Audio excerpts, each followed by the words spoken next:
So আজকে তৃতীয় ক্লাসের প্রশ্ন পর্ব শুরু হোক গত ক্লাসের এগেনস্টে। তো জাহিদ ভাই আগে একটা প্রশ্ন করছিলেন, জাহিদ ভাই আবার একটু রিপিট করেন কাইন্ডলি।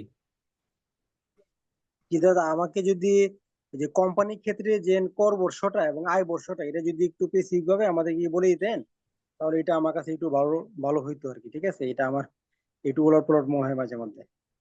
আচ্ছা, সহজ হইতো। ধরেন আমরা এই বছর এমন একটা সময়ে পড়ছি, এখানে দুইটা, একটা হয়েছে ইফেক্টিভ হয়েছে যেটা 1 জুলাই থেকে শুরু হয়েছে, আর একটা হচ্ছে আগের যে ইনকাম ইয়ারের রিটার্ন আমরা সাবমিট করব। দুইটা, তা আমি দুইটাই বলি। প্রথমে আগে যেটা ডিক্লেয়ার ছিল সেটা এই বছর আমরা যেটা রিটার্ন সাবমিট করব, এই ধরেন সপ্তম মাসের 15তম দিন কোম্পানির জন্য। বাংলাদেশে যে কোম্পানিগুলো আছে সেগুলোর জন্য ধরে নিলাম যাদের কি ইয়ার এন্ডিড 30শে জুন 2023 হয়েছে, তাদের জন্য সপ্তম মাসের 15তম দিন, তার মানে জানুয়ারি মাস হলো সপ্তম মাস, জুলাই থেকে শুরু করলে জুলাই টু ডিসেম্বর গেলে 6 মাস, সপ্তম মাস জানুয়ারি 15তম দিন। তাহলে জানুয়ারি 15 তারিখের মধ্যে রিটার্ন সাবমিট করতে হবে। কাদেরটা? যাদের ইয়ার এন্ডিড গেছে 30শে জুন 2025। আবার ব্যাংকের ক্ষেত্রে কি হবে? ব্যাংকের ক্ষেত্রে ইয়ার এন্ডিড ধরা হয় 31শে ডিসেম্বর। তো তাদের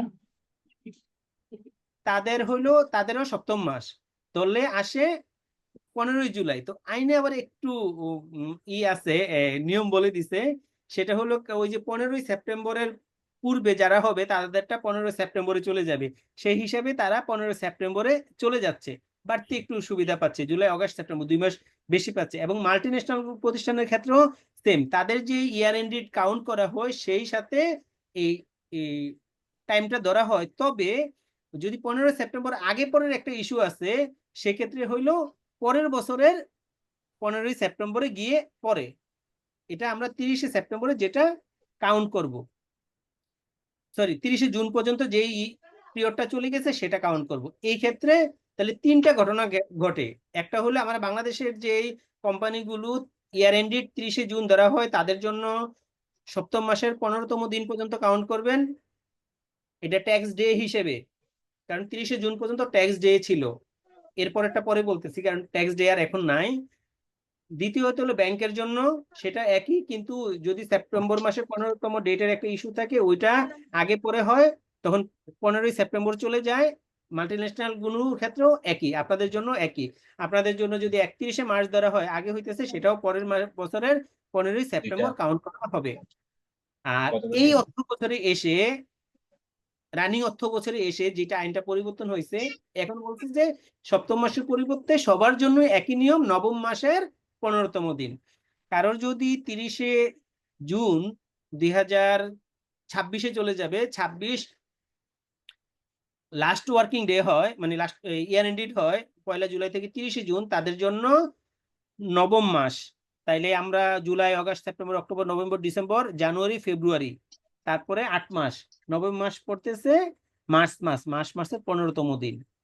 যাদের 31শে ডিসেম্বর হবে ঠিক নবম মাসের 15তম দিন, সেপ্টেম্বর মাস নবম মাস, তার 15ই সেপ্টেম্বর পড়বে। আবার আপনাদের মতো প্রতিষ্ঠান যদি, মাল্টিনেশনাল প্রতিষ্ঠানগুলো যদি 31শে মার্চ কাউন্ট করে, তার সাথেও 9 মাস যোগ হবে, তারপর ডিসেম্বরের 15তম দিন হবে। তা আগের যে এটা ভেরিয়েশন ছিল এটা হয় নাই, এটা খুব এবার একটু সহজ করছে, সবার জন্য একই নিয়ম করছে। জাহিদ ভাই, আমি কি ক্লিয়ার করতে পারছি না আবার রিপিট করব? দাদা আরেকবার দাদা রিপিট করলে একটু ভালো। আরেকবার রিপিট করেন আচ্ছা, তাহলে আমি ক্লিয়ার একটু হবে। আমি একটু স্ক্রিন শেয়ার করি।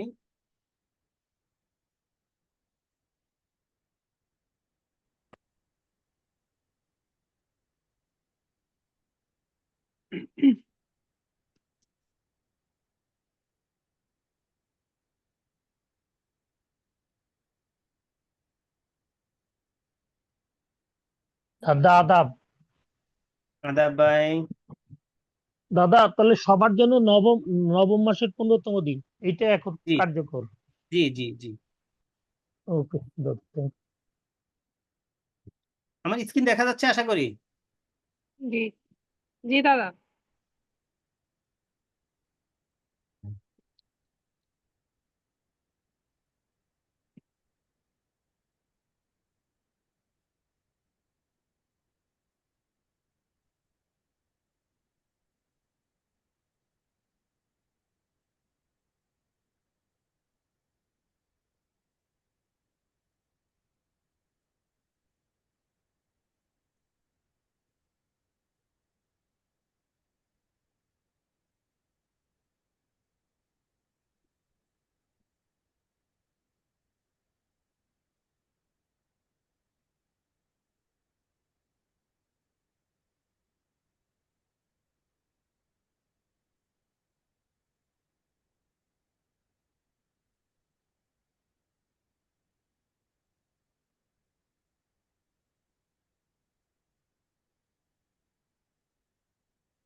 এই 2026-এ যেটা হয়েছে জাস্ট এটা ইয়ার এন্ডেড যাই হবে তার সাথে নবম মাসের 15তম দিন। তাহলে এটা যদি 30/6/2026 ইয়ার এন্ডেড হয় তার কততম মাস হবে বলেন, জাহিদ ভাই বলেন। কয় মাস ধরবো? 9 মাস। মার্চ মাসের 15 তারিখ। সরি, মার্চ মাসের 15 মার্চ তারিখ মাসের না? 15 তারিখ। ক্লিয়ার তো সবাই? তা আমরা জুলাই থেকে কাউন্ট করব, July, August, September, October, November, December, January, February, March, 9 মাসে পড়ে 9 মাসের 15তম দিন। তাহলে 15 মার্চ 2027। 2027। এটা ক্লিয়ার? এটা সবার জি জন্যই স্যার। সমান। এখন কি করবেন, এই ইস্যু হয়েছে যে তার ইয়ার এন্ডি ডে কত। ব্যাংকের 31/12, ব্যাংক ইন্স্যুরেন্স 26, তো তাদের হবে সেপ্টেম্বর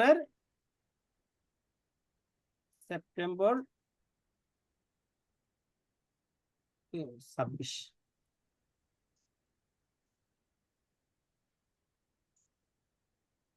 15 15 সেপ্টেম্বর 2027। কোন কারো হইলো 31 মার্চ 2031/03। এই ফিগারটা হয় বেসিক্যালি বাহিরের প্রতিষ্ঠানের জন্য আর কি, মাল্টিন্যাশনাল প্রতিষ্ঠানের জন্য। 9 মাস ডিসেম্বর মাস, 15 ডিসেম্বর 2026। 26 হবে। হ্যাঁ, 26। এটার ক্ষেত্রে কি বলছে, হ্যাঁ, এটার আমি একটু আইনটা বের করে আপনাদের আরেকটু ক্লিয়ার করি। আইনের ভাষাতে একটু জটিল করে করছে, ওখান থেকে দেখেন।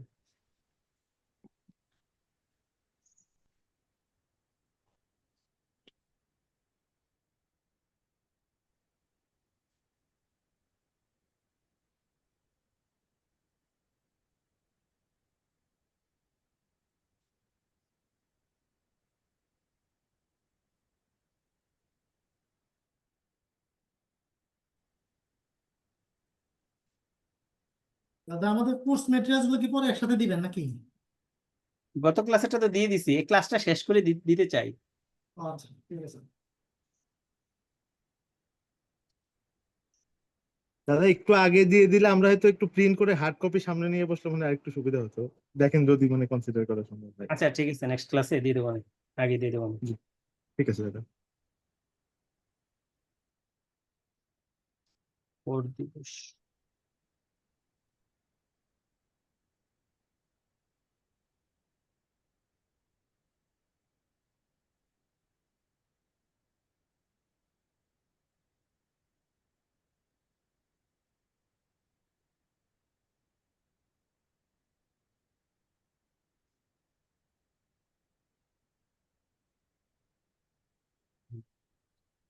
মানে আইনেরও তো সবগুলা পরিবর্তন হয়ে গেছে।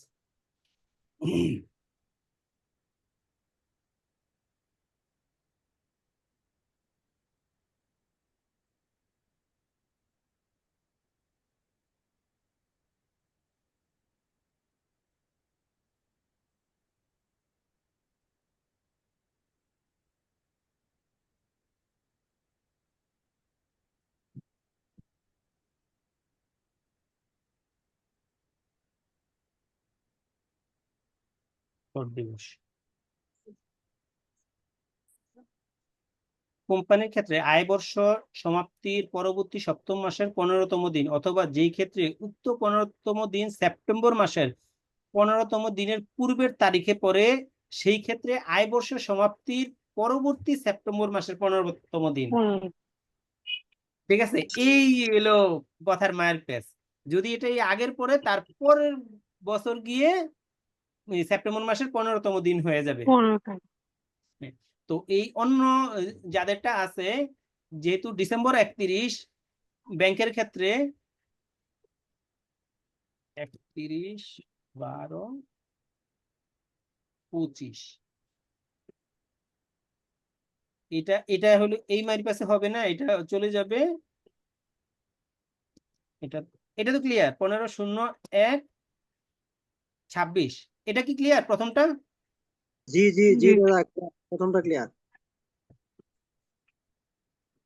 এটা হবে তখন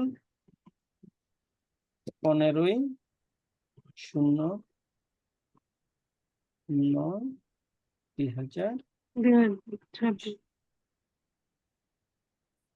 এইখানে মাইনাসটা খাইছে ওই যে সেপ্টেম্বর মাসটাকে মেনশন করাতে। এই ইসের ক্ষেত্রে 31/03/25 এরকম করবে, একই সেম। 15/09/2026 এইটা অবশ্যই এই বছর শেষ, এটা আর আমাদের কোনো কাজে আসবে না। হ্যাঁ, এই বছর এটা সাবমিট করলেই শেষ। আমাদের আসলে নেক্সট থেকে এইটা কার্যকর, আমরা এইটাকেই ফোকাস করব। এটাকে সহজ করছে, কয়েকটা জিনিস বেশ সহজ করছে, এই পেঁচানো আর রাখে নাই।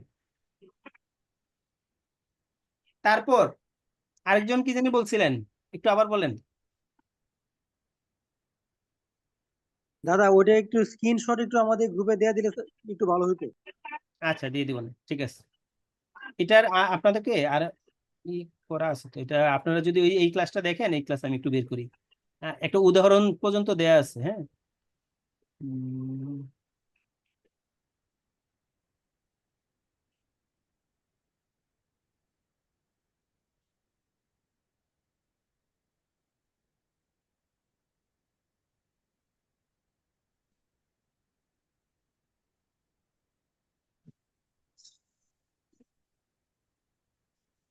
স্ল্যাবগুলো 3টা স্ল্যাবে এখানে দেয়া আছে।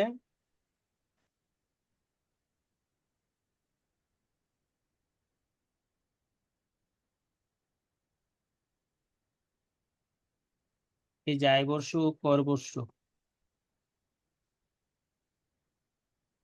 কর দিবস, এই যে কোম্পানির ক্ষেত্রে। হ্যাঁ, এখানে আরো স্পষ্ট করে ব্যাখ্যা করা আছে। কোম্পানির ক্ষেত্রে আয় বর্ষ সমাপ্তির পরবর্তী সপ্তম মাসের 15তম দিন অথবা যেই ক্ষেত্রে উক্ত 15তম সেপ্টেম্বর মাসের 15তম দিনের পূর্বের তারিখে পরে, সেই ক্ষেত্রে আয় বর্ষ সমাপ্তির পরবর্তী সেপ্টেম্বর মাসের 15তম দিন। এই যে এটা হলো কি তার ট্যাক্স ডে, এটা ট্যাক্স ডে। আর তার যে ইয়ার এন্ডের ডেট হলো এটা, আয় বর্ষ শেষ তারিখ। এই 30/6 হলে কত হইব? 15/1/2025। 30/9/23 হলে কত হইব? 15/9/2025। 31/12 হইলে কত হইব? এই সবগুলো এখানে দেয়া আছে, আপনারা একটু খেয়াল করলেই বুঝবেন। এটা এই জিনিসটাই আমি এই যে এখানে দেখাইলাম। জি দাদা, বুঝতে পারছি। জি, পরের প্রশ্ন। দাদা স্লাইডটাতে একটু যাবেন। জি, এই যে উপরে যে একটা নিচে কথা আছে ভাই। বলছে, যে ক্ষেত্রে আয় বর্ষ সমাপ্তি, যে ক্ষেত্রে উক্ত 15তম দিন সেপ্টেম্বর মাসের 15তম দিনের পূর্বে, এই বিষয়টা কি বলে? 15তম দিনের পূর্বে, 30/9 সেপ্টেম্বরের 15 তারিখের পূর্বে পড়বে, তখন হইলো 15তম দিন পড়বে। তবে এই যে এটা আছে না, এটা কিন্তু বাংলাদেশের জন্য, এটা বাংলাদেশের যে আইনগুলো এটার জন্য এক্সেপশনাল থাকবে, আর এইগুলোর জন্য এই। তো আপনি তো যাদের 31/12/2023 পড়ছে, এটা পরে পড়ছে না, জি 15তম দিন অথবা যে ক্ষেত্রে উক্ত 15তম দিন সেপ্টেম্বর মাসের 15তম দিন পূর্বের তারিখে তারিখের পূর্বে। পরে। হ্যাঁ, সেই ক্ষেত্রে উক্ত সমাপ্তি বছরের সেপ্টেম্বর মাসের, তাহলে এটা 31 সেপ্টেম্বর কোথায় রয়েছে আর ডিসেম্বর কোথায় রয়েছে তার আগে পড়ছে, সেই হিসেবে একটা অর্থ বছর। এখানে কিন্তু ওই ডেটটা আপনাকে দেখতে হবে, ইয়ার এন্ডের ডেট। ক্যালকুলেশনটা হবে কোথায়? ইয়ার এন্ডের ডেটের উপরে। আচ্ছা, এরকম কি একটা উদাহরণ আছে যে আপনার যে ক্ষেত্রে উক্ত 15তম দিন সেপ্টেম্বর মাসের 15তম দিনের পূর্বে তারিখে পরে, এরকম উদাহরণ কোনটা এখানে? এইখানে তারিখ, এই তারিখগুলা কোনটা? এটাই তো আর ব্যাংকেটাই ধরেন 30 না। নয়? হ্যাঁ, আয় বর্ষ কিন্তু হুম আয় বর্ষ। এটা কর বর্ষ না। তা এটা এই যে 31/12/2023, এটা আয় বর্ষ কখন? আমরা যে এই আয় বর্ষের উপর হইলো কি আমরা ট্যাক্স কম্পিউটেশন করি, আর 31/12/23 কর বর্ষ হইলো ট্যাক্স দেই। হুম ঠিক আছে? এই কর দিবসটা হবে এই আয় বর্ষের উপর। যদি এটা 31/12 ব্যাংকের আর বীমার ক্ষেত্রে 31/12/2023 হয়, তাহলে সেপ্টেম্বর মাসের পূর্বে পড়তেছে।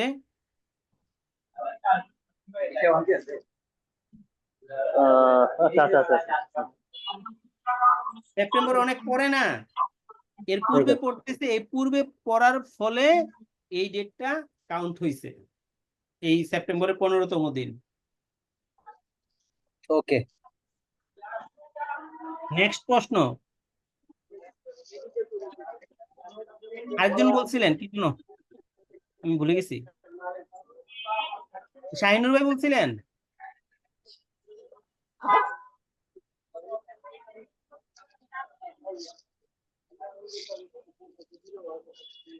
আচ্ছা, যদি প্রশ্ন না থাকে আজকের সেশনে আমরা চলে যাই। প্রশ্ন তো বলছিলেন। দাদা একটা কোশ্চেন ছিল, দাদা একটা কোশ্চেন ছিল। জি জি জি বলেন ভাই। হ্যালো, জি ভাই বলেন। 24 অ্যাসেসমেন্টের 1/7/2024 থেকে 30/6/2025, হ্যাঁ, তাহলে এই ক্ষেত্রে কি আমি এই যে ট্যাক্স ক্যালকুলেশন করবো এক্সাম্পটেড 3,50,000 হবে? জি হ্যাঁ 3 লাখ। 24 থেকে 25 যে ইনকাম ইয়ার 3,50,000 কাউন্ট করেই রিটার্ন সাবমিট করতে হবে। সেটা কোনটা? সেটা এই যে লেসনটা একটু দেখেন, গত ক্লাসে লেকচার শিটটা দেখলে এখানে ক্লিয়ার হয়ে যাবে। এই যে এখানে উল্লেখ করা আছে কোনটা করবর্ষ, এখন যে আমরা সাবমিট করব এটা করবর্ষ কত? 25-26। এটা কি ক্লিয়ার? এখন তো 25-26। 25-26 এই যে দেখেন 25-26 ক্লিয়ার। 26। তো 25-26-এর জন্য এই স্ল্যাব 7টা যে স্ল্যাব, এই 7টা রেটে হবে। তাহলে 3,75,000 কখন হবে? এই নেক্সট ইয়ারে 3,75,000 হবে 26-27-এর 26-27 জন্য। জন্য।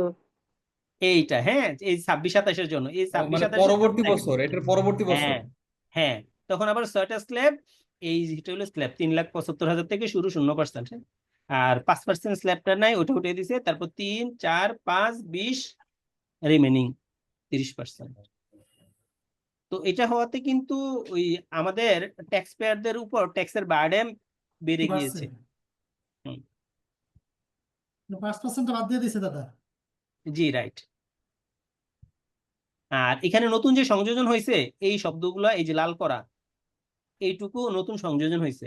এবং গ্যাজেটের ভুক্ত জুলাই গণ অভ্যুত্থানে 2024-এ আহত জুলাই যোদ্ধা, হ্যাঁ, তাদের তো অবশ্যই সার্টিফিকেট দিবে। আগে যেমন মুক্তিযোদ্ধার সার্টিফিকেট ছিল, তাদেরও সার্টিফিকেট দিবে, তারাও এই সুবিধাটা পাবে। তারা 5,25,000 টাকা পর্যন্ত অব্যাহতি সুবিধা পাবে। এই যে এটার পরিবর্তে এখানে 3,75,000 স্বাভাবিক ব্যক্তির জন্য, এদের জন্য কিন্তু এই পরিবর্তন হবে। কার জন্য কত হবে এইখানে লেখা আছে। এই 3,75,000 আপনার আমার জন্য, যাদের বয়স, পুরুষ মানুষ যাদের বয়স 65 বছরের নিচে, তাদের জন্য। স্যার এই লেকচার শিটটা কি দিছেন, পিডিএফ হ্যাঁ হ্যাঁ কপিটা? দিয়েছি তো, হ্যাঁ দিয়েছি। আমি তো মনে হয় আগেরটা ডাউনলোড করেছি, এর আগে শুরুতে যেটা দিছিলেন। শুরুতে যেটা দিয়েছিলাম, আচ্ছা এটা নিয়ে লাস্টে আমি আপডেট দিয়ে দিয়েছি। হ্যাঁ, যদি না ওকে পান স্যার, আমি আবার দিয়ে দেবো। জি স্যার, একটু দিলে ভালো হতো। দিয়ে দিন, এটা মনে পাইনি। না, গ্রুপে দেওয়া হয়েছে। আমি মানে আবার না স্যার, একটা দিছিলেন আপনি স্যার, কিন্তু এটা হলো আপডেট মানে সংশোধিত করার আগে, ঠিক আছে স্যার? না, ওটা তো আমরা ক্লাস নিলাম না গত সপ্তাহে, জি স্যার। গত বুধবারে নিয়ে আবার দিয়ে দিচ্ছি। হ্যাঁ, এইটা আমি আবার গ্রুপে এই যে দিয়ে দিলাম, এখনই দিয়ে দিচ্ছি। আবার একটু জি দেখেন। Sir, thank you sir. Okay, তারপর আর কারোর প্রশ্ন? স্যার এখানে স্যার আমাদের যে বিভিন্ন প্রতিষ্ঠানে যে মানে ট্যাক্স হারটা আছে, এটা একটু নিয়ে একটু ডিসকাস করতেন যে কোন কোম্পানির কত হারে ইয়ে হয় স্যার। এটাও গত ক্লাসে লেকচারটাই আছে, এটা ওপেন করি।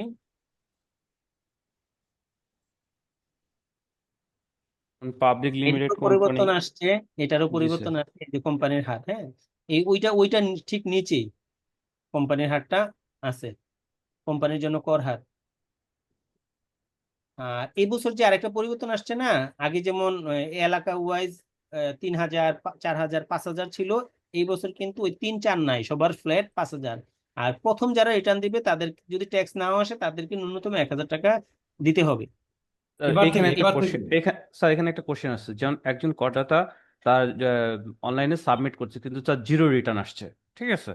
হুম। প্রথম প্রথম সে সাবমিট করতেছে, তাকে তার বাধ্যতামূলক তাকে 1,000 টাকা দিতে হবে।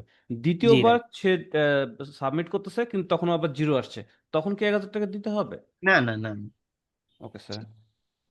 দাদা এক্ষেত্রে আমার একটা কোশ্চেন আছে, যারা আমরা 24-25 ইনকামের যারা রিটার্ন সাবমিট করবো, আপনি 25-26 আমরা এই 2025-এর 30 নভেম্বরের মধ্যে, তাদের কি আপনি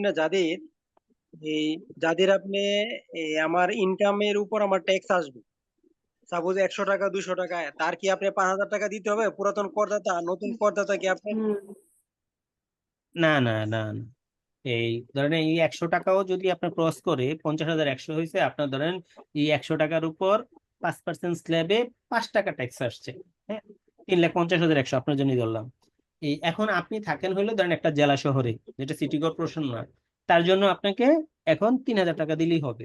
কিন্তু এই রানিং যে ইনকাম ইয়ার চলতেছে 25-26, এই ইনকাম ইয়ারে যদি সেম ঘটনা ঘটে, তখন আপনি আর 3,000 টাকা দিয়ে পার পাবেন না, তখন আপনাকে 5,000 টাকা দিতে হবে। বুঝতে পারছি ক্লিয়ার? দাদা। জি জি। দাদা তাহলে এই 5,000 এবং 1,000 এটা আগামী কর্মবর্ষ থেকে মানে মানে কার্যকর হবে আর কি। জি জি রাইট রাইট। সেই জন্যই বললাম যে আমরা এখন এমন একটা পিরিয়ডে আছি, এইটা মানুষের ভুল হওয়ার সম্ভাবনা খুব মানে বেশি। বেশি, যে আসলে কোনটা কখন থেকে কার্যকর। ওকে, এই যে কোম্পানির কর হার, হ্যাঁ, এই যে কোম্পানির কর হার, এটা লিস্ট নরমালি আমরা পাবলিক লিমিটেড প্রতিষ্ঠানের চাকরি খুব কম করি। যারা করি তারা অবশ্যই জানি পাবলিক লিমিটেডের ক্ষেত্রে হলে যাদের শেয়ারের পরিমাণ শেয়ার বাজারে 10% আছে, পেইড আপ ক্যাপিটালের পরিমাণ, হ্যাঁ, 10% বা ততোধিক আছে, তাদের জন্য 22.5%। তবে তারা যদি কমপ্লায়েন্স মেনটেন করে, ওই কমপ্লায়েন্সের ক্ষেত্রে বলে যে যদি 36 লক্ষ টাকা ক্যাশ ট্রানজেকশন একটা অর্থ বছরে না করে, ক্রস না করে, 36 লক্ষ টাকা ক্রস না করে, এবং কোন সিঙ্গেল ট্রানজেকশন 5 লক্ষ টাকার উপরে না যায়, তবে সে 2.5% সুবিধা পাবে, 20%-এ ট্যাক্স দিতে পারবে। আর এমনি যে কমনলি আমরা যেগুলো দেখি, হ্যাঁ, সেগুলোর ক্ষেত্রে হইলো এই বছর যারা দিব সেটা ওই কন্ডিশনটা একই, 36 লক্ষ টাকা ক্যাশ খরচ না করে এবং সিঙ্গেল ট্রানজেকশন 5 লাখ টাকা ক্রস না করে, তবে সে এই 25% ট্যাক্স দিবে। এই প্রাইভেট লিমিটেড প্রতিষ্ঠানগুলো যদি ওই 36 লক্ষ টাকা ক্রস করে ফেলে ক্যাশ খরচ, এবং কোন একটা সিঙ্গেল ট্রানজেকশনও 5 লাখ টাকা ক্রস করে, তবে তাকে দিতে হবে 22.5%। মানে আমাদের কমনলি যেই জিনিসগুলো থাকে। আর 1% কোম্পানির ক্ষেত্রেও এই স্টার দেওয়া মানে একই রুল, কমপ্লায়েন্স মেনটেন করলে 20%, না করলে 22.5%। আর এর বাইরে আপনার ইন্স্যুরেন্সের ক্ষেত্রে আছে 40%, মার্চেন্ট ব্যাংকের ক্ষেত্রে 37.5%। এর মানে কি, শেয়ার শেয়ার বাজারের যে ব্যাংকগুলো, মার্চেন্ট ব্যাংকগুলো, ওগুলো বলে জেনারেল ব্যাংক না। তারপরে পাবলিকলি ট্রেডেড মোবাইল অপারেটর কোম্পানির জন্য 45%। এইখানে লিস্টগুলো দেয়া আছে দুইটাই। এটা আমরা এই লিস্টটা হইলো 30 জুন 2025 পর্যন্ত। এরপরে যেটা আপডেট হয়েছে সেটা আবার এর নিচেই দেয়া আছে। এই যে এটা আবার একটু পরিবর্তন, ধরেন এই যে কোম্পানি ব্যতীত এখানে উল্লেখ করা আছে, পাবলিক লিমিটেড কোম্পানি ব্যতীত যারা আছে তাদের জন্য এখন 27.5% হয়ে যাবে এই 1 জুলাই থেকে, যেটা ইফেক্ট মানে প্রাইভেট লিমিটেড কোম্পানির জন্য। আগে ছিল কমপ্লায়েন্স মেনটেন করলে 25%, এখন হয়ে যেতেছে 27.5%। তাদের জন্য কিন্তু 2.5% ট্যাক্স বার্ডেন হয়ে গেল। আগে কিছু শর্ত ছিল, উইথহোল্ডিং রিটার্ন সাবমিটের ইস্যু ছিল, আরো বেশ কিছু শর্ত ছিল, এটা সুবিধা পাইতো, এখনো তারা এই সুবিধাগুলো পাবে না। দাদা ইনকাম ট্যাক্স একটি কি কোম্পানি ট্যাক্স এটা অ্যাড করা আছে, না এটার জন্য আলাদাই আছে? বুঝিনি আপনার প্রশ্নটা। বলছি কোম্পানি ট্যাক্সের যে পোর্শনটা, এটা কি ইনকাম ট্যাক্স অ্যাক্ট 2023 অ্যাড করা আছে, না ওটার জন্য আলাদা কোনো বই আছে? না না না না, সব একই, একটাই। এটার মধ্যেই কোনো দিকে কোম্পানির জন্য, কোনো দিকে ব্যক্তির জন্য, পার্সোনাল জন্য। একটাকে বলে স্বাভাবিক ব্যক্তি, আর একটা বলে কি কোম্পানি, ওই কৃত্রিম ব্যক্তি। হ্যাঁ, কোম্পানি হলো ইনকাম ট্যাক্স ব্যক্তি। অ্যাক্ট 2023 সব অ্যাড করা আছে। সব অ্যাড করা আছে। এবং এটার সাথে আরো যে সহকারী আইন আছে, এই যে আমি বলি সবসময় সহকারী আইন কি আছে, ধরেন তফসিল আছে, বিধি আছে, এসআরও আছে, এগুলো দান করা আইন আছে, এগুলো ইনকাম ট্যাক্সের সহকারী আইন। আপনি যদি কোনো একটা বাদ দেন তাহলে কিন্তু মানে হবে না। ধরেন আমি বিধি বাদ দিলাম, যে আমি বিধি নিব না, শুধু এক নিব। বিধিতে কিন্তু আপনি যে রিটার্নটা ফিল আপ করবেন, আইনে কিন্তু ওটার কোনো ফরম্যাট নাই, আছে কোথায়? বিধিতে। তো বিধি থেকে নিতে হবে। আপনি তৃতীয় তফসিল, ওই তফসিল বাদ দিবেন, তো কোম্পানির যে ডেপ্রিসিয়েশন এই তৃতীয় তফসিলে আছে, কত পার্সেন্ট হারে ডেপ্রিসিয়েশন কাটবেন। তো এই জন্য কোনোটাই বাদ দিয়ে যাবে না। এসআর মাধ্যমে বিভিন্ন সুবিধা দেয়, এগুলো কোনোটাই বাদ দিয়ে যাবে না। এই সবগুলোই কিন্তু আইনের অংশ। হ্যাঁ, জি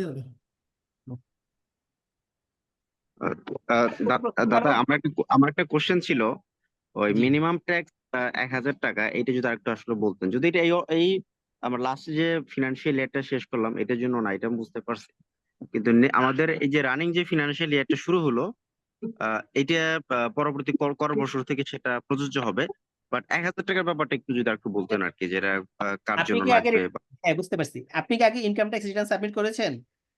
জি জি জি, করেছি। আচ্ছা, ধরেন আপনার ওয়াইফ করেছে। না না না, করেনি।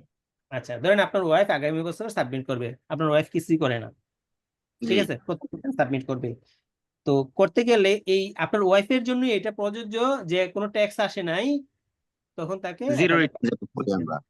হ্যাঁ, তখন তাকে প্রথমবার হিসেবে 1,000 টাকা দিতে হবে গভর্নমেন্টের আচ্ছা, খাতা। দ্যাট মিনস জিরো রিটার্ন হইলেও আমাকে 1,000 টাকা দিতে হবে প্রথম রিটার্নের রাইট, ক্ষেত্রে। রাইট। আর বেশি হলে তো কোনো কথাই নেই, বেশি দিবে।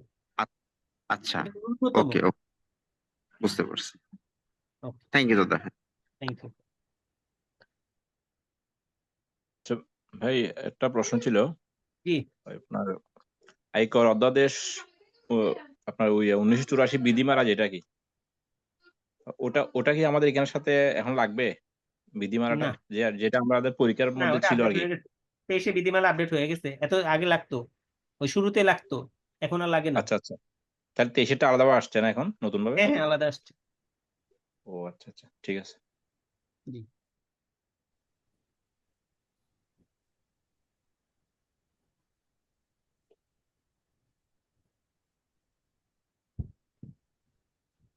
তাহলে আজকের সেশনে আমরা চলে যাচ্ছি। জি দাদা, আমরা হ্যাঁ যেতে পারি। ঠিক আছে।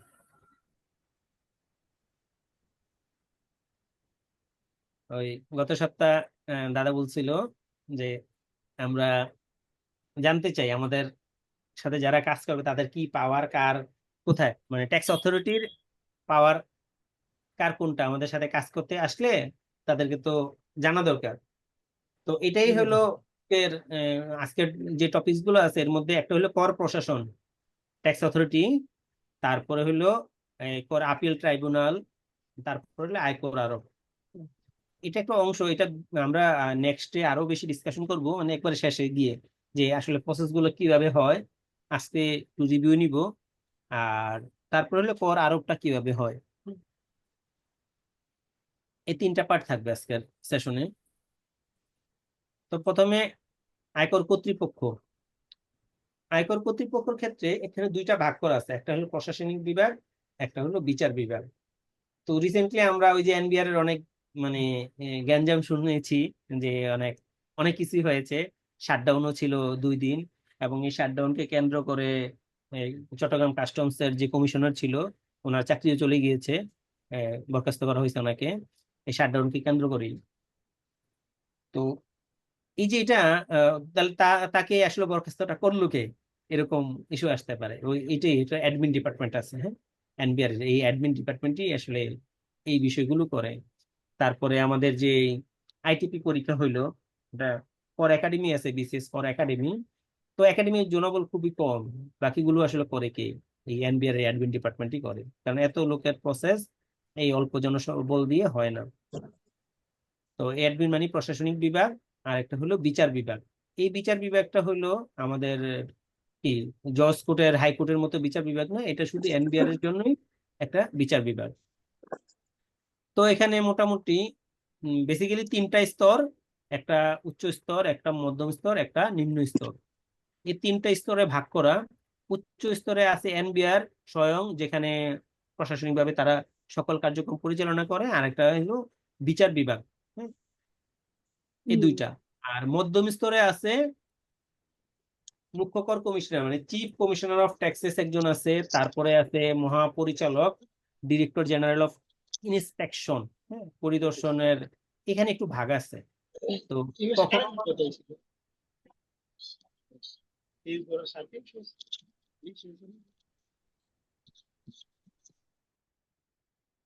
আমি মিউট করে দিলাম, আপনারা যখন কথা বলার প্রয়োজন পড়বে আনমিউট করে কথা বলেন, আর টপিক শেষ করে হলে আমরা প্রশ্ন নিব।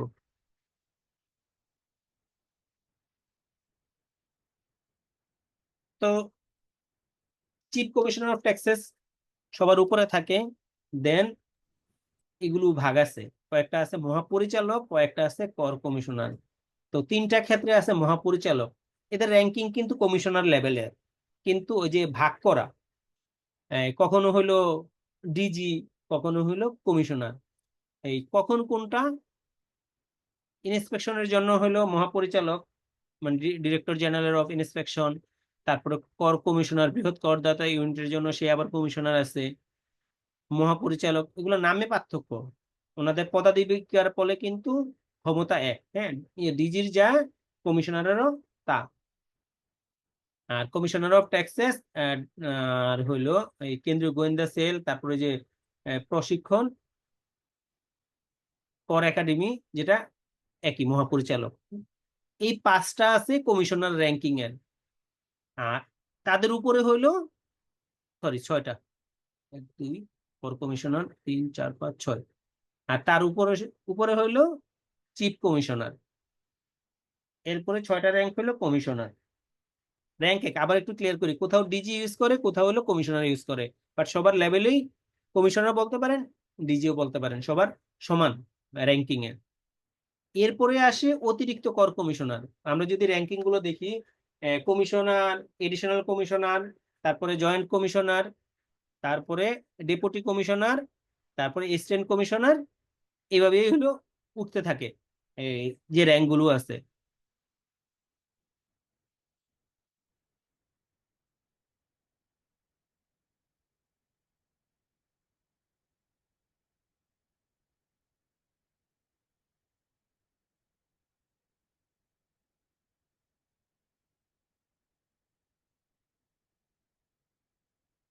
এখানে তো অনেক ভাগ করা আছে, আমি শুধু র্যাঙ্কিংটা লিখে দিই।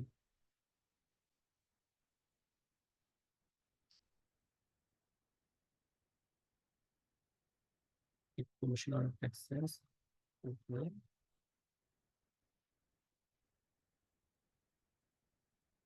কমিশনার অফ ডিজি,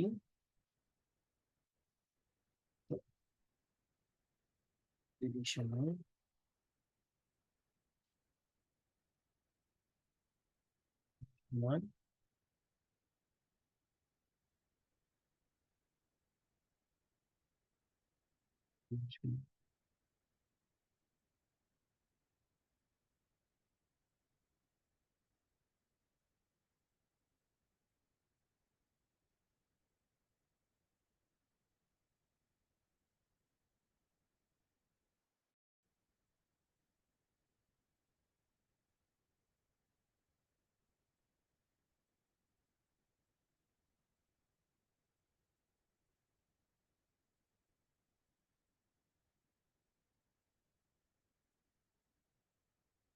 এগুলো হচ্ছে ডিজির ক্ষেত্রে মানে এডিশনাল ডিরেক্টর জেনারেল আসে, ইসের ক্ষেত্রে জয়েন্ট কমিশনারের ক্ষেত্রে জয়েন্ট ডিরেক্টর জেনারেল আসে।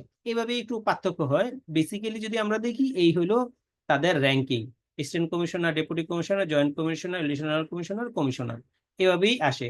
এই বাটাই এইটাই আসলে তাদের এক একজনের পাওয়া।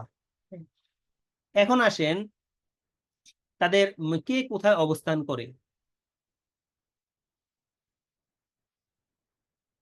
এই অবস্থানটা হলো এরকম, এই উচ্চ স্তর তো গেল, এই যে মধ্যম স্তরে এরা থাকে, মানে জয়েন্ট কমিশনার থেকে শুরু করে একবারে কমিশনার পর্যন্ত এরা সবাই মধ্যম স্তরে থাকে। এদের কাজ কি? এদের কাজ হইলো মামলা মোকদ্দমা গুলো ফেস করা, এদের কাজ। আর এদের কাজ কি? এদের কাজ হইলো যত পলিসি মেক করা, প্রশাসনের কাজ, যত পলিসি গুলো মেক করে সব তারা করে, এসআরও করে, আইনের পরিবর্তন করে, যা যা করে এই এখান থেকে করে।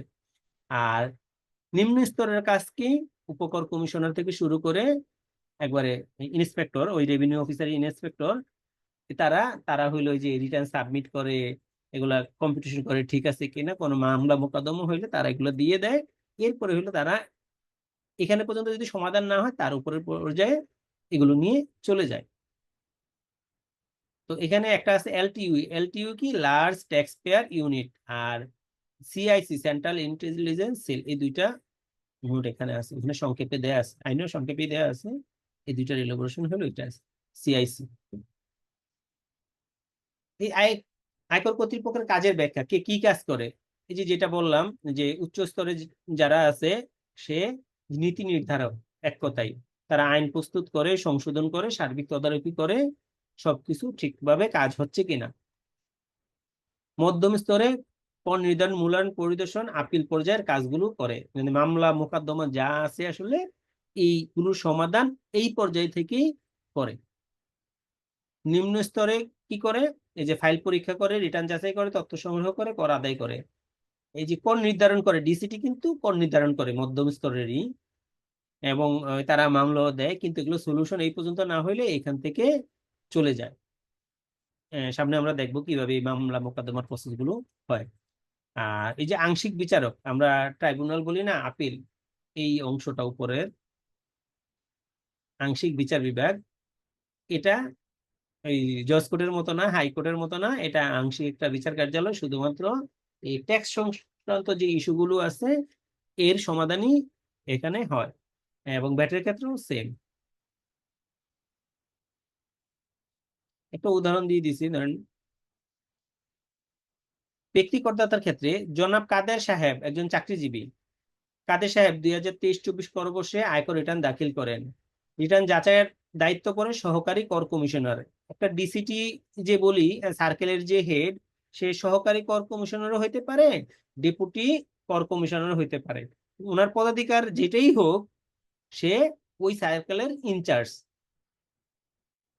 তো এই সহকারী কর কমিশনার মনে করেন রিটার্নে কিছু আয় গোপন করছে, তিনি নোটিশ ইস্যু করলেন রিটার্ন মূল্যায়নের জন্য, প্রস্তাব দেন আর কি, এই ট্যাক্স পেয়ারকে একটা চিঠি ইস্যু করলেন যে আপনার এই অ্যাসেসমেন্ট করা হবে, আপনি এই ডকুমেন্টস গুলো সাবমিট করেন। এটাকে বলে অ্যাসেসমেন্ট অর্ডার।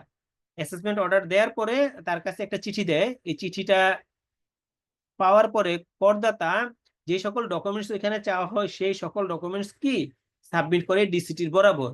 তো ডিসিটি সেগুলো যাচাই বাছাই করে, যাচাই বাছাই করে যদি কোনো সন্দেহ হয় যে সে তাও সকল ডকুমেন্ট সাবমিট করে নাই, সে চাইলে আরো অনেক কোয়েরি করতে পারে। তো ধরে নিলাম যে সেই সকল ডকুমেন্টস যা যা চেয়েছে, কোনো কিছু গোপন করে নাই, সকল ডকুমেন্টস দেয়া হয়েছে ডিসিটির কাছে। তো ডিসিটি এটা একটা ট্যাক্স কম্পিটিশন করলো, ট্যাক্স কম্পিটিশন করে করদাতাকে দিল, করদাতা সেই রায়ে কি হইলো, সন্তুষ্ট হইলো না। তখন কি করবে, করদাতা চাইলে তার উপরে ডিপার্টমেন্টে যাইতে পারবে। এই সার্কেলের কাজ এখানে শেষ। উপকর কমিশনার কাদের সাহেবের ব্যাখ্যা বিবেচনায় নিয়ে কর পুনর্নির্ধারণ করেন। এরপরও কাদের সাহেব সন্তুষ্ট যদি না হন, তিনি কর কমিশনার আপিল বরাবর যেতে পারেন। উপকর কমিশনারের কাজ শেষ, সার্কেলই কাজ শেষ, তার এখানে আর কোনো কাজ নাই, কারণ সে তার যে রায় দিয়েছে সন্তুষ্ট না। তার ধরেন একটা বড় একটা অ্যামাউন্ট 5 লাখ টাকা ট্যাক্স কম্পিটিশন করে দিল, তো কাদের সাহেবের কথা হচ্ছে না, এখানে 5 লাখ টাকা আমার ট্যাক্স আসবে না, আমি এটা কেন দিব, আমি এই রায় মানি না। তো এই ডিসিটির রায় যদি না মানে, সে কোথায় যেতে পারবে, কর কমিশনারের কাছে যাইতে পারবে। সে গেল কর কমিশনারের কাছে, আপিল করলেন, নিয়ম আছে, নিয়ম অনুযায়ী এগুলো আমরা বিস্তারিত আলোচনা করব। আপিল করলেন, তো আপিল করার পর ওইখানেও হিয়ারিং দিলেন, ডকুমেন্ট সাবমিট করলেন, সকল প্রসেস করলেন, সেখানেও কি হইলো, তার এই 5 লাখ টাকা যেখানে করছে সেখানে 5 লাখ টাকা না, সে কমে 4.5 লাখ টাকা ধরেন করে দিল। সেখানেও সে কি, মানে তার মনের মতন হইলো না, তার কাছে মনে হইতেছে যে এত টাকা তার ট্যাক্স আসবে না। তারপরে সে আপিলের ট্রাইব্যুনালে গেল, হ্যাঁ ট্রাইব্যুনালে গেল, সে ওইখানে যাইও সে আবেদন করলো যে এই দুইটা ভাগ সে পার হয়ে আসছে, সেখানে তার মনের মতন রায় হয় নাই, এখন সে আবার সম্পূর্ণ রায় শুনে আপিলার ট্রাইব্যুনাল থেকে ধরেন এখান থেকে তাকে 4 লাখ টাকা বা 3 লাখ টাকা করে দিল। যদি সে মনে করে যে এখানে তার রায় সন্তুষ্ট, সে মেনে নিবে, যে তাও না মানে সে এরপরে কোর্টে যাইতে পারবে। হ্যাঁ, হাইকোর্টে যাইতে পারে, হাইকোর্টে গিয়ে সে পরের প্রসেস করতে পারবে। এটা হলো ধাপ, একটা ধাপের পরে একটা ধাপে সে আবেদন করতে পারবে। এই হাইকোর্টের পরে সুপ্রিম কোর্ট, সুপ্রিম কোর্ট গেলে এরপরে কাজ নেই, সুপ্রিম কোর্ট যে রায় দিবে সেটা তাকে মেনে নিতে হবে। আর এখানে আরেকটা অপশন আছে, সে যদি এই রায়গুলো না মানে এই আপিলেট ট্রাইব্যুনালে সে এডিআর এর মাধ্যমে এটা সমাপ্তি করতে পারবে। এই পর্যায়ে এসেও সে এডিআর করতে পারবে। সামনে আমরা এডিআর নিয়ে দেখব। এটা হলো একটা ব্যক্তির ক্ষেত্রে যে সে কিভাবে যখন ডিসিটি তাকে যে রায়টা দেয়, সে যদি মনক্ষুণ্ণ হয়, এই রায়ের সাথে একাত্মতা পোষণ না করে সে বিভিন্ন ধাপে ধাপে ট্যাক্স বার্ডেন কমানোর জন্য বা ট্যাক্স কমানোর জন্য এর প্রত্যেকটা মহলে সে যাইতে পারবে। কোথায় কোথায় যাইতে পারবে? কর কমিশনারের কাছে আপিল যাইতে পারবে, আপিলেট ট্রাইব্যুনালে যাইতে পারবে, হাইকোর্টে যাইতে পারবে, সুপ্রিম কোর্টে যাইতে পারবে, অথবা এডিআর এর মাধ্যমে এটা সমাধানও করতে পারবে। কোম্পানির ক্ষেত্রেও সেম একই প্রসেস, কোনো ভিন্নতা নাই। হ্যাঁ, প্রসেসটা কিন্তু একটু আগে এক ভাই বলছিল যে কোম্পানির জন্য কি আলাদা কিনা, না, কোম্পানির জন্য আলাদা না। আইনগুলো এমন ভাবেই করা, কোম্পানি হোক আর ব্যক্তি হোক একই প্রসেসে যাবে। কোম্পানির ক্ষেত্রে কিছু ভিন্ন নিয়ম কানুন আছে, সেগুলো ফলো করতে হবে, বাট অথরিটি এক, কাজ প্রসেসও এক। রিটার্ন সাবমিটের ক্ষেত্রে ফর্ম ব্যক্তির জন্য আলাদা, কোম্পানির জন্য আলাদা, বাট সব প্রসেসই এই আইনেই উল্লেখ করা আছে।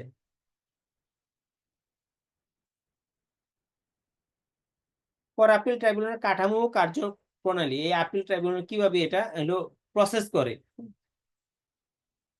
বাংলাদেশে কর সংক্রান্ত বিরোধ নিষ্পত্তির চূড়ান্ত প্রশাসনিক পর্যায়ে হলো কর আপিল ট্রাইব্যুনাল।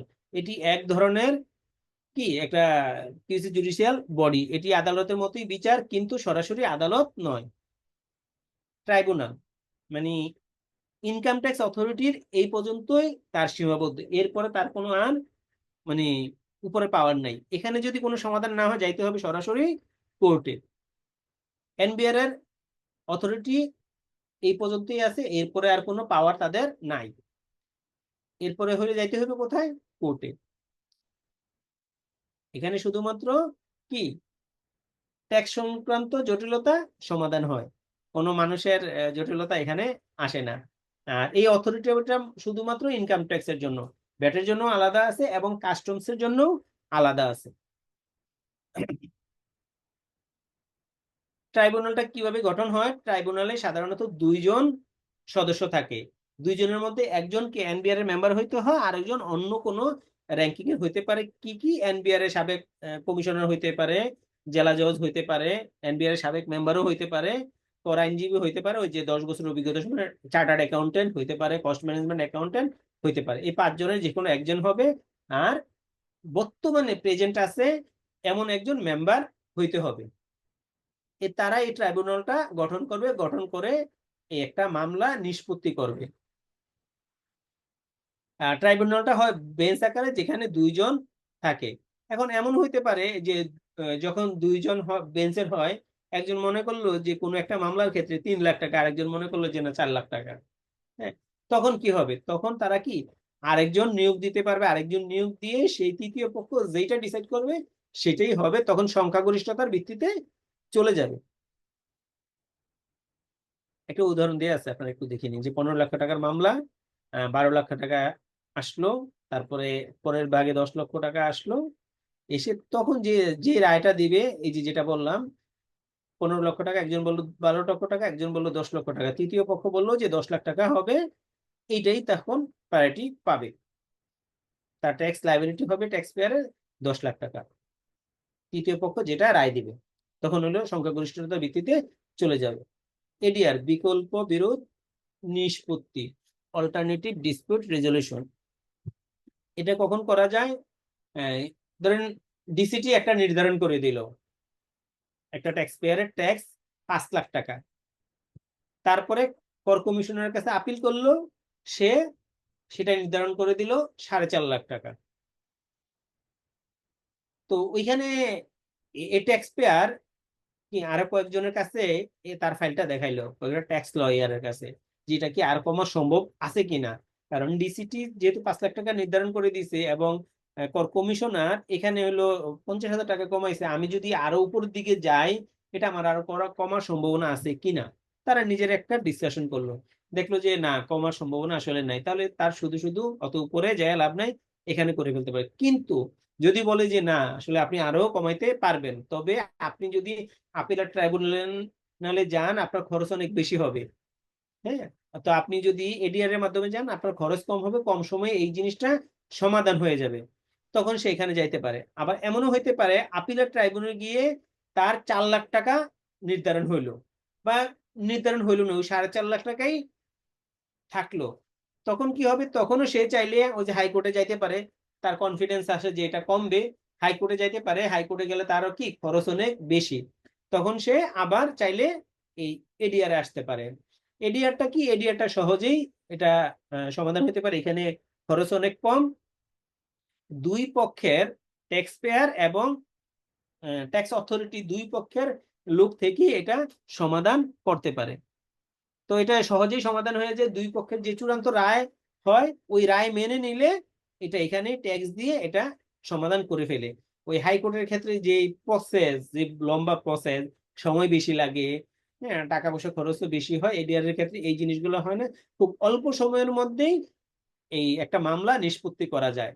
এবং যেহেতু সামনাসামনি দুইজন বসে এটা আলোচনা করতে পারে, মানে ট্যাক্স পেয়ার এবং ট্যাক্স অথরিটি, এটা সহজে সমাধান হয় কম সময়ে অল্প খরচে। এখানে একটা উদাহরণ দেওয়া আছে, messrs star electronics limited return অনুযায়ী কর ছিল 2 লাখ টাকা। হ্যাঁ, কর অফিস 5 লাখ টাকা তার কর নির্ধারণ করে দিছে, আপিল বিভাগে 4 লাখ টাকা বহাল রাখে, 5 লাখ টাকা থেকে আপিল বিভাগ 4 লাখ টাকায় বহাল রাখছে। পরে সে এডিআর আবেদন করছে, এডিআর আবেদন করে সেটা 3.5 লাখ টাকায় সমঝোতা হয়েছে, তো উভয় পক্ষ মেনে নিছে, মেনে নিয়ে এটা সেটেল হয়েছে। এখন এডিআর এসেও যদি ট্যাক্স পেয়ার এটা মেনে না নেয়, বা দুইটাই হইতে পারে, ট্যাক্স অথরিটি যদি মেনে না নেয়, তারা চাইলে উপর দিকে যাইতে পারবে। সংক্ষুব্ধ কিন্তু দুইটা পক্ষই হইতে পারে। আপিল বিভাগ কি করলো? ট্যাক্স কমিয়ে দিল। এখন এই যে ডিসিটি মনে করলো যে না, এটা ডিসিটি 5 লাখ টাকা রাইটস আছে, চাইলে ডিসিটিও কি আপিল বিভাগে আবেদন করতে পারে, এবং চাইলে ট্যাক্স পেয়ারও আবেদন করতে পারে, দুইজনেরই এখানে রাইটস আছে। কিন্তু ওই ট্যাক্স অথরিটি যায় না সবসময়, যেহেতু ট্যাক্স দেয় কে? ট্যাক্স পেয়ার, এই জন্য লাইবিলিটিটা তার উপর পরে বিদায় সেই যায়, ওই ট্যাক্স অথরিটি এটা নিয়ে কখনো দৌড়ায় না, এরকম মামলা একেবারে রেয়ার। এডিআর এর সুবিধা দ্রুত নিষ্পত্তি, কম খরচ, বন্ধুত্বপূর্ণ পরিবেশ, মানে ওই যে বললাম না, দুইটা পক্ষ সামনাসামনি বসে আলোচনা করতে পারে, ট্যাক্স পেয়ারের এবং ট্যাক্স অথরিটি দুইটা পক্ষই। এই গেল ওই যে আমাদের মামলা মোকদ্দমার যে প্রসেস গুলো সেগুলো। তা আমি একটু আবার রিভিউ করি সংক্ষেপে। ট্যাক্স অথরিটির আসলে মোটা দাগে 3টা স্তর।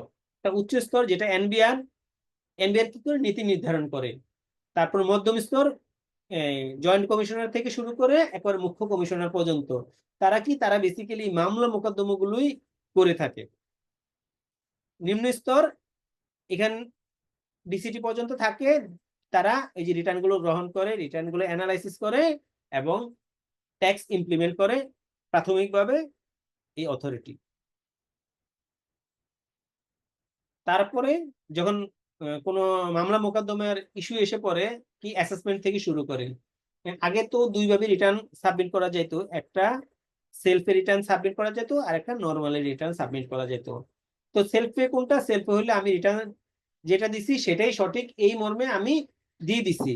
ট্যাক্স অথরিটি যখন চায়, সে যত বছর পরেই হোক, 5 বছর পর্যন্ত সে ডকুমেন্ট চাইলে আমরা তাকে দিতে বাধ্য, কোনো ভুলভ্রান্তি সে তখন ধরতে পারবে। আর নর্মালটা হইলো যে আমি এখন সাবমিট করছি, এটার অ্যাসেসমেন্টটা এখন হয়ে যাবে, পরবর্তীতে অ্যাসেসমেন্ট হয়ে যাওয়ার পর পরবর্তীতে ট্যাক্স অথরিটি এটা ধরতে পারবে না যে আপনার এই জায়গায় ভুল ছিল, এইখানে আরো ট্যাক্স আসছে, এটা বলতে পারবে না। কিন্তু সেলফে দিলে ট্যাক্স অথরিটি সেটা বলতে পারে যে এটা অডিট হয় নাই, মানে চেক আপ হয় নাই।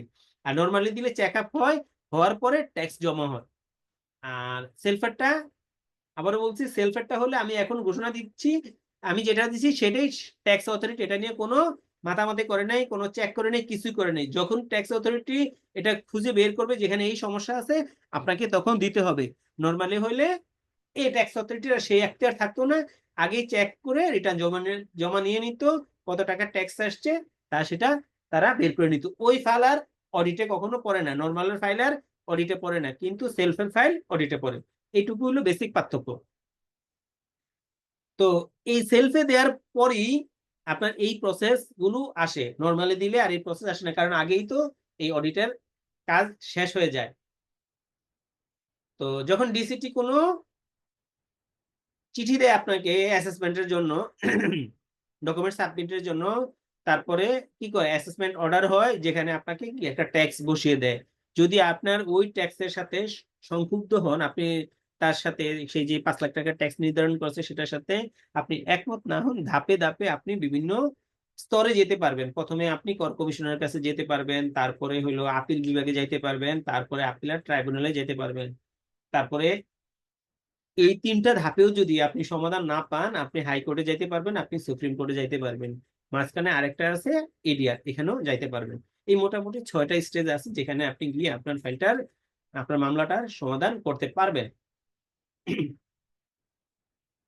সেটা ব্যক্তি হোক, সেটা প্রতিষ্ঠান হোক। আমরা এটাই জানি যে প্রতিষ্ঠান কি একটা আলাদা এন্টিটি, তবে কখন কোনো প্রোপ্রাইটারশিপ বিজনেসের ক্ষেত্রে না, পার্টনারশিপ বিজনেসের ক্ষেত্রে এবং লিমিটেড প্রতিষ্ঠানের ক্ষেত্রে আলাদা এন্টিটি।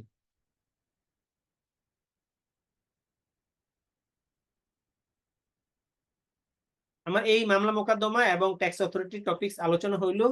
এই টপিকস নিয়ে আপনাদের জন্য কোনো প্রশ্ন থাকে করতে পারেন, আনমিউট করে প্রশ্ন করেন।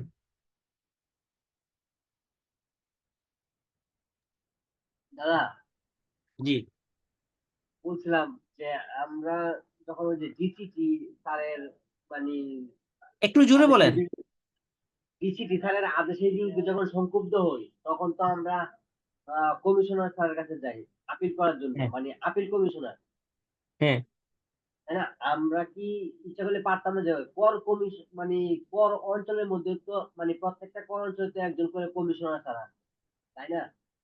হ্যাঁ, তাহলে আমরা কি ওই যে ডিসিটি স্যারের এই আদেশের বিরুদ্ধে ওই সার্কেলের যে কমিশনার স্যার আছেন ওনার কাছে কি আমরা কোনো ইয়া পাইতে পারি না, মানে আপিলে যাওয়ার আগে? আপনার কথাটা ভেঙে ভেঙে আসতেছে, এবং আমি সাউন্ড কম পাচ্ছি, আমার নেটওয়ার্ক সমস্যা কিনা হ্যাঁ একটু বড় জোর বলেন না। মোবাইলটা একটু কাছে নেন, মোবাইলে কথা বলতেছেন না? না না ল্যাপটপে। ও ল্যাপটপে। ও হেডফোন আছে? এখন কি ক্লিয়ার? মানে একই অবস্থা। আচ্ছা ঠিক আছে, তাহলে বুঝি পরে আবার করতে পারবো।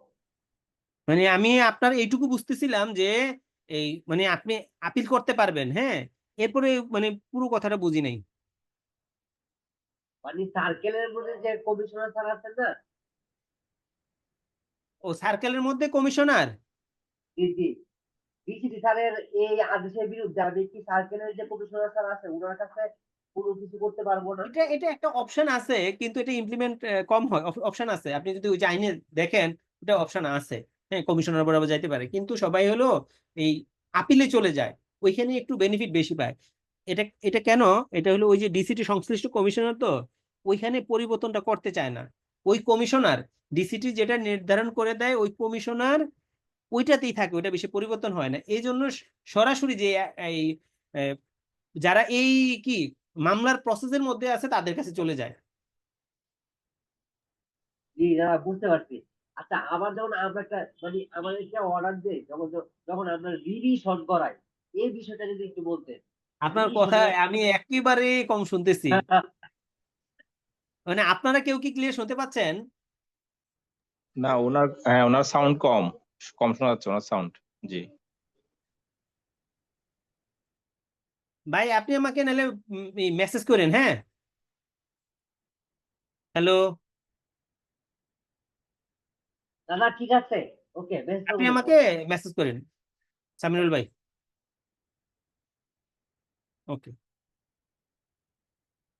স্যার এখানে এডিআর যে আছে, এখন এখানে একটা ব্যাপার আছে না, যে কোনো একটা সমস্যা হয়েছে যেখানে করদাতা এবং কর প্রশাসন দুইজনই সহমত হচ্ছে না, আর এখানে মধ্যস্থতাকারী একজন বসে যে ইয়া করে দুইজনকে সলিউশন টানে দেয়।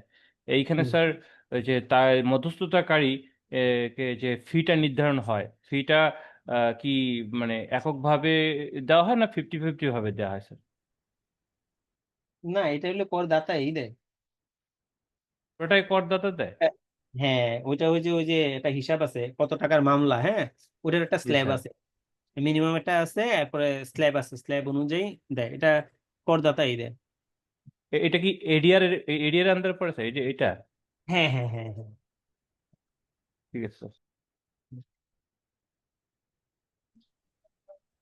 দাদা রেঞ্জের কাজ কি? রেঞ্জ বলে রেঞ্জের কাজ হইলো এই একটা ফাইল আসলো, ওই শুধু ডিসিটি একাই সিদ্ধান্ত নেয় না, কিন্তু ডিসিটির সাথে কানেক্ট করা রেঞ্জ, মানে ওয়ান কাইন্ড অফ অডিট। ঠিক আছে, ডিসিটি একটা সিদ্ধান্ত নিল, তার ট্যাক্স ধরেন করে দিল 5 লাখ টাকা। এখন রেঞ্জ এটা আবার ভেরিফাই করলো যে এটা কি 5 লাখ টাকাই আছে নাকি আরো বেশি হবে। রেঞ্জ হলো একটা অডিট, যদি আমরা সংক্ষেপে বলেন মানে বোঝার জন্য, এটা একটা অডিট ডিপার্টমেন্ট। ওটা কি স্যার ডিসিটি থেকে বড় উপরের পোস্টে না ডিসিটি লেভেলে? এটা একটু এই পোস্টেরও হইতে পারে, একটু উপরের পোস্ট হইতে পারে, কিন্তু এটা audit, one kind of audit. ধরেন এই ইসের সার্কেলের যে ডিসিটি, ওই সে অ্যাসিস্ট্যান্ট কমিশনার হইতে পারে, ডেপুটি কমিশনার হইতে পারে। ঠিক আছে, ওই ক্ষেত্রেও সেম, দুইটা পদাধিকার বলে দুইটাই হইতে পারে। আবার দেখা যায় এমনও আছে যেখানে অফিসার কম আছে ওই রেঞ্জের দায়িত্বে, যে আর ডিসিটি দায়িত্বে, যে দুইজনে একই পার্সন, যেখানে লোকজন কম আছে, মানে অডিটই, ওরা ওরা আরেকটা কি ভেরিফাই করে, আরেকটা অপশন। জি বুঝছি দাদা।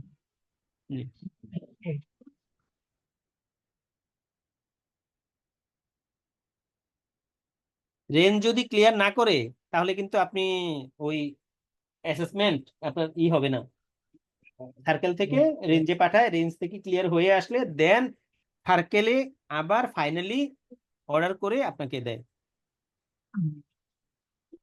আচ্ছা। আচ্ছা ভাই, এখানে ওই আপনার সংক্ষুব্ধ ব্যক্তি কমিশনার আপিল কাছে যাবে, সেটা না হলে তারপর হচ্ছে ট্রাইব্যুনাল, ট্রাইব্যুনাল পর হচ্ছে আপনি যেটা বলছেন মানে সুপ্রিম কোর্টের হাইকোর্ট বিভাগে তো যাবে নাকি? সুপ্রিম হ্যাঁ, হ্যাঁ, একটাই তো এখানে মানে প্রথমে হাইকোর্ট, হাইকোর্টে। প্রথমে হাইকোর্ট, তারপর সুপ্রিম কোর্ট। আচ্ছা, প্রথমে হাইকোর্ট, সুপ্রিম কোর্টে যেতে পারবে আবার মানে হ্যাঁ, হ্যাঁ, আমরা সুপ্রিম হাইকোর্ট। কোর্ট।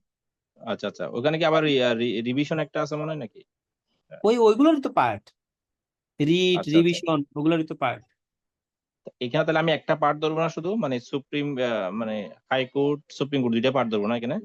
হ্যাঁ, হ্যাঁ, দুইটা পার্টি ভাই। আচ্ছা আচ্ছা, তাহলে কারণ সুপ্রিম কোর্ট তারপর এখতিয়ার তো সর্বোচ্চ সুপ্রিম কোর্ট পর্যন্ত আছে। জি জি জি, হাইকোর্ট তারপর সুপ্রিম কোর্ট, জি ঠিক আছে।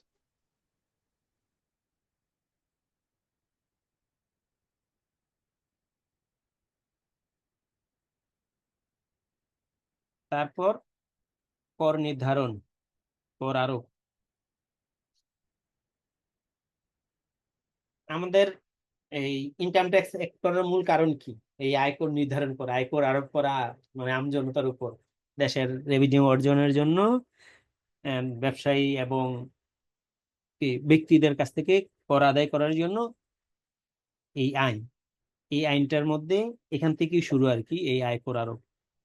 আমরা যেমন ভ্যাটে সেকশন 15-তে পাই যে ভ্যাট যে হবে কোথায় লেখা আছে, কোন রেটে হবে, 15-তে লেখা আছে এই আয়করটা, এই কর ধার্য করেন এই 18-তে, সেকশন 18-তেই লেখা আছে। আপনাকে বলতে পারে না কেউ যে আয়কর ধার্য করতে হবে কোথায়, এটা লেখা আছে এই সেকশন 18-তেই, এটা লেখা আছে আয়কর আরোপ। তো এই 18 সেকশন অনুযায়ী কি কি আছে, 18 সেকশনে যদি আমরা অ্যাকচুয়াল এটা দেখি, আইনটা দেখি, এই যে দেখা যাচ্ছে তো, এটা হলো আইন, কর ধার্যকরণের ভিত্তি 18। তো এখানে একটা হইলো ধারা 18, এর সাথে কি আছে, উপধারা আছে, আবার উপধারাও আছে, 5টা উপধারা আছে। এই 5টা উপধারা, তো একটা একটা করে আমরা পড়ি। কোনো আয় বর্ষে কোনো ব্যক্তির মোট আয়ের ভিত্তিতে আয়কর ধার্য, আরোপ, পরিশোধ এবং সংগ্রহ করা হইবে। ওনার যে আয়ের উপর যে করটা আসবে এই আইন অনুযায়ী সেটা ধার্য হইবে, আরোপও হইবে, আবার কি করটা সংগ্রহ করা হইবে। এই 18 ক অনুযায়ী এটা ইমপ্লিমেন্ট। এর মানেটা হইলো এইটাই যে আমরা যে ট্যাক্স, এই যে ট্যাক্স দিতে হবে ট্যাক্স আদায় করবে, আমি দিতে বাধ্য, কোথায় আছে? এই 18-র 1-এ এটা উল্লেখ করা আছে। এটা কিন্তু এই যে আইটিপির কোশ্চেনও আসতে পারে যে ট্যাক্স আদায় করতে হবে, এটা কোথায় লেখা আছে? এই 18 সেকশনে লেখা আছে। 2 কি বলছে? এই আইনের বিধানবলী সাপেক্ষে সংসদ কর্তৃক প্রণীত আইনের অধীন কোন করবর্ষ ভিত্তিক নির্ধারিত হারে আয়কর ধার্য, আরোপ, পরিশোধ এবং সংগ্রহ করা হইবে।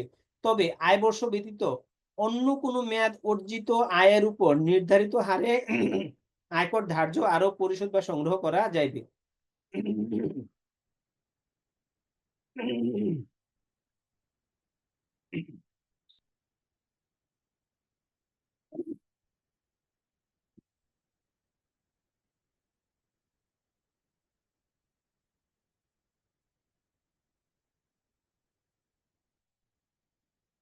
অর্থাৎ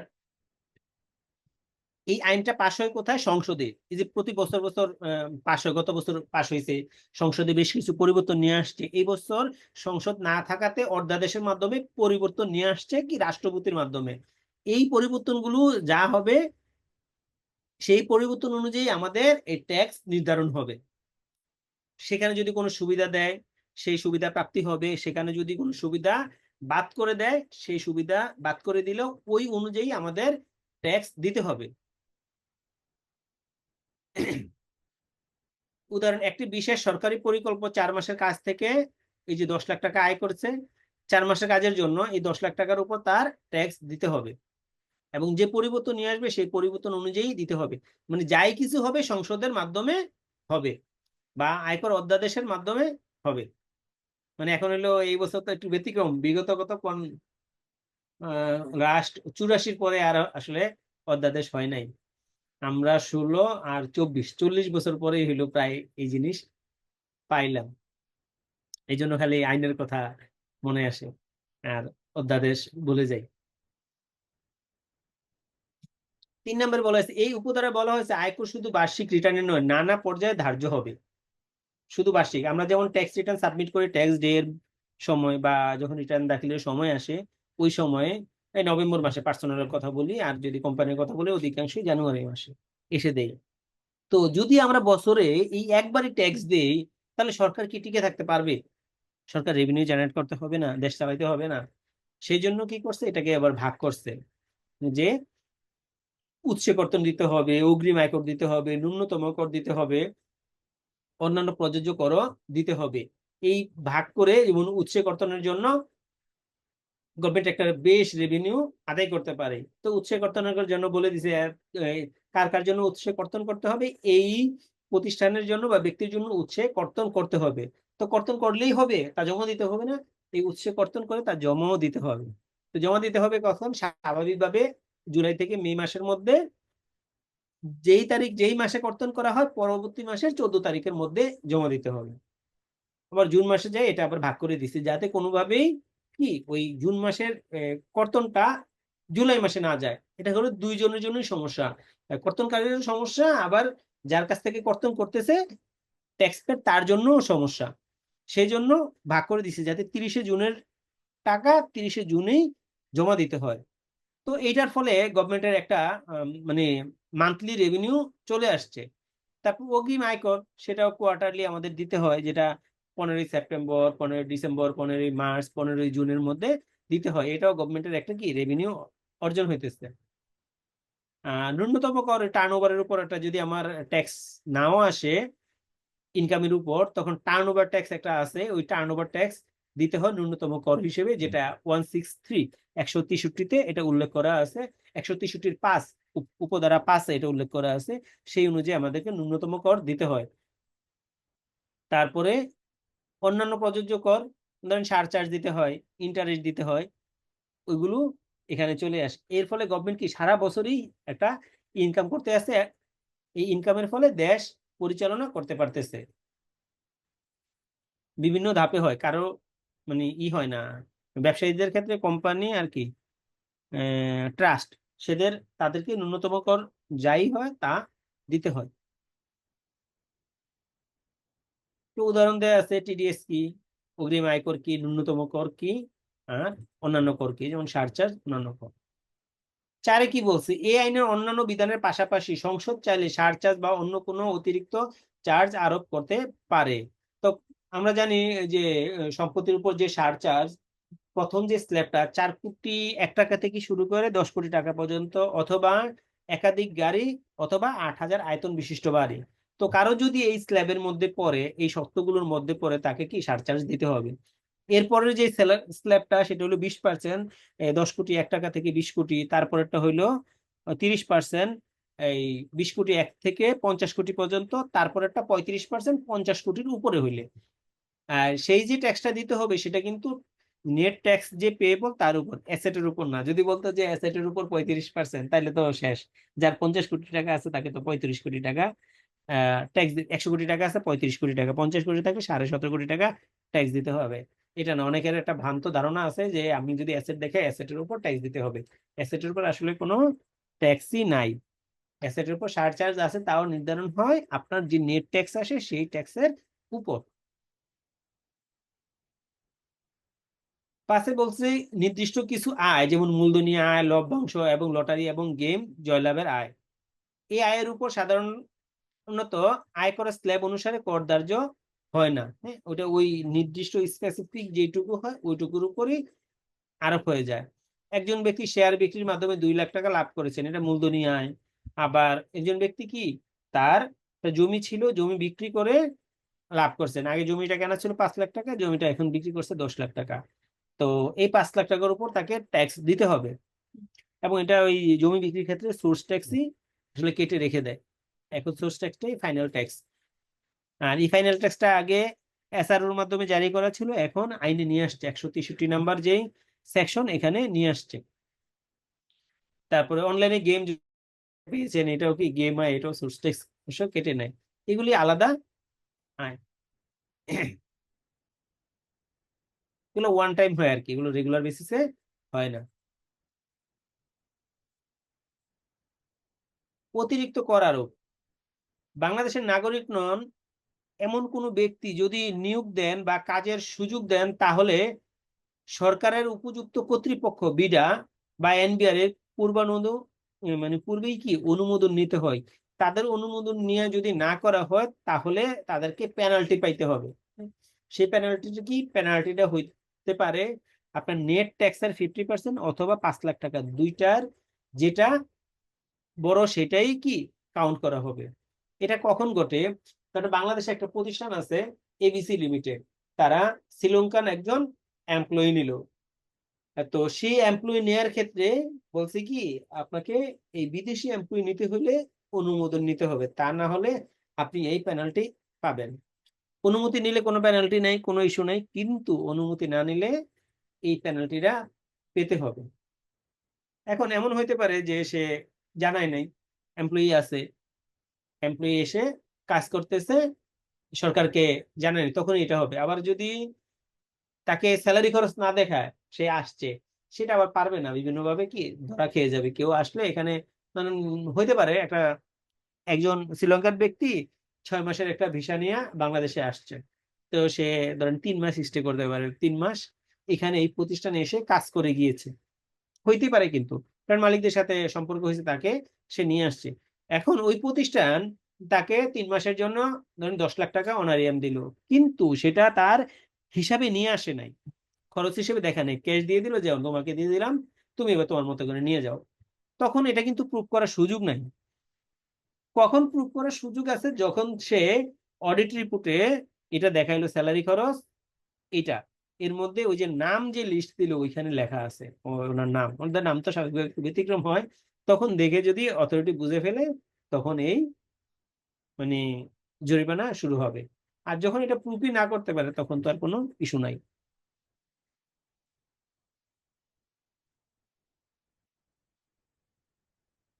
রিটার্নে অপ্রদর্শিত বিদেশস্থ সম্পত্তির উপর জরিমানা বা কর আরোপ। যেমন বাংলাদেশি কোনো ব্যক্তি তার বিদেশে একটা অ্যাসেট আছে, একটা ফ্ল্যাট আছে, তো ওই ফ্ল্যাটটা তার বাংলাদেশের যে সে ট্যাক্স রিটার্ন সাবমিট করে ওই ফ্ল্যাটের অংশটুকু সে রিটার্নে দেখায় নাই, কিন্তু ট্যাক্স অথরিটি কোনোভাবে জানতে পারছে যে তার বিদেশে একটা ফ্ল্যাট আছে, এবং জানতে পারার ফলে এবং সে সব প্রুফ যখন নিতে পারে, নেয়ার পরে তার উপর ওই ফ্ল্যাটের বর্তমান যে দাম সেই দামটা জরিমানা হিসেবে তার উপর বসায় দিতে পারে।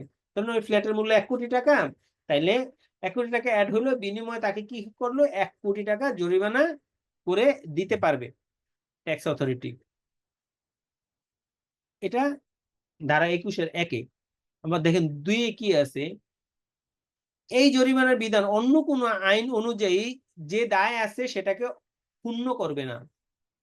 তাই একজন ব্যক্তি সে এই যে বিদেশে গিয়ে একটা ফ্ল্যাট কিনলে সে তার রিটার্ন ফাইলে নাই,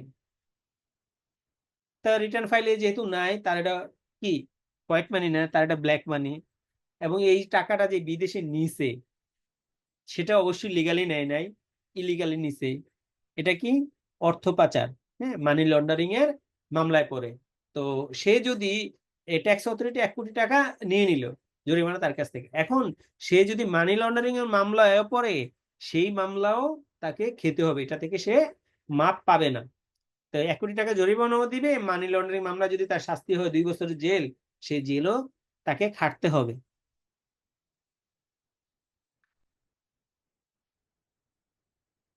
তবে কি বলছে, জরিমানা আরোপের আগে করদাতাকে অবশ্যই শুনানির সুযোগ দিতে হবে, যেন তিনি নিজের অবস্থান ব্যাখ্যা করতে পারেন।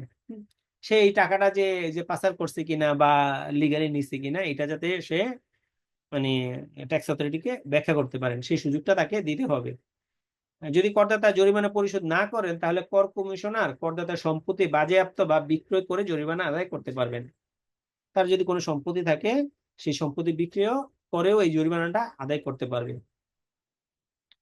যে ক্ষেত্রে উপকর কমিশনের বিশ্বাস করিবার যুক্তিসঙ্গত কারণ থাকে যে করদাতা রিটার্নে অপ্রদর্শিত বিদেশস্থ সম্পত্তি রহিয়াছে, সেই ক্ষেত্রে তিনি উক্ত সম্পত্তির বিষয়ে দেশ ও বিদেশে তদন্ত করিতে পারিবেন।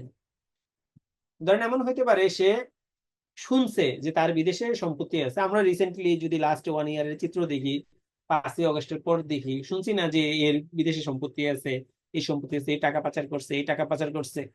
তো এইগুলো তো আসলে কোনোটা এখনো মানে ফাইনালি বের করতে পারে নাই। এটা কি ইন্টারপোলের মাধ্যমে সেগুলো যদি তথ্য বের করতে পারে, তবে সে প্রমাণ করতে হবে। প্রমাণ করতে পারলে মানে তাকে জরিমানা করতে পারবে, এবং তাকে যদি ওই মানি লন্ডারিং এর মামলা করে অর্থ পাচার সংক্রান্ত, সেই শাস্তিও তাকে দিতে পারবে। এবং এটা এই শনাক্ত করার জন্য কি বোর্ড আবার কি ক্ষমতাও দিতে পারে। হ্যাঁ, একজন উপকর কমিশনের নিচে নয় এমন ব্যক্তিকে বোর্ড ইস্যু করতে পারে যে তুমি এই মামলাটা দেখতে পারো তার এই বিদেশে সম্পত্তি সংক্রান্ত ইস্যুতে।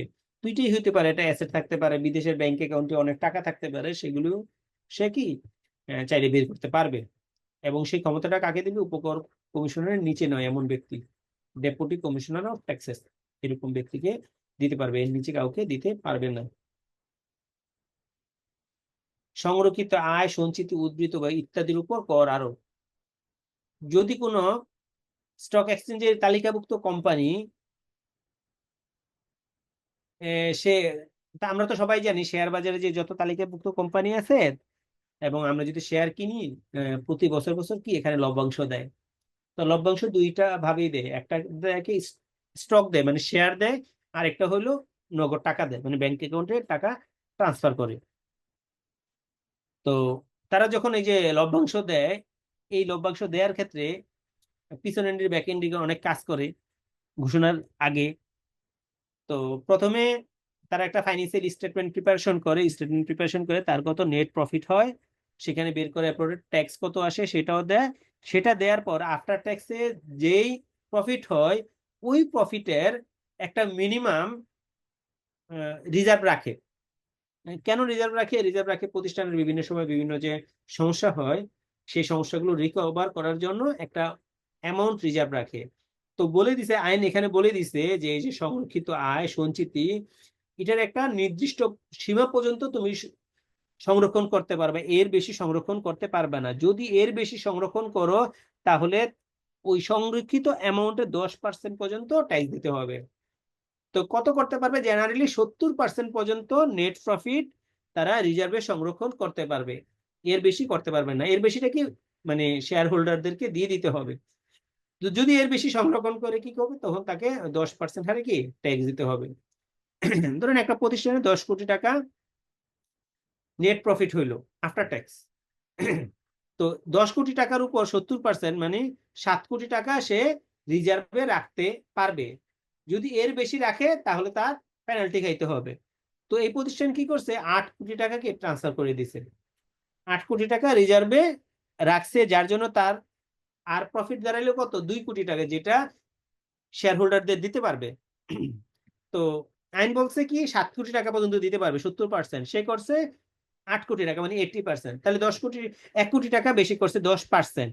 এই 1 কোটি টাকার উপর 10% তাকে ট্যাক্স গুনতে হবে। 1 কোটি টাকা 10%, 10 লাখ টাকা তাকে ট্যাক্স দিতে হবে। এটা কেন করছে? এটা করছে এই জন্য যাতে শেয়ার হোল্ডাররা মানে প্রফিট বেশি পায়।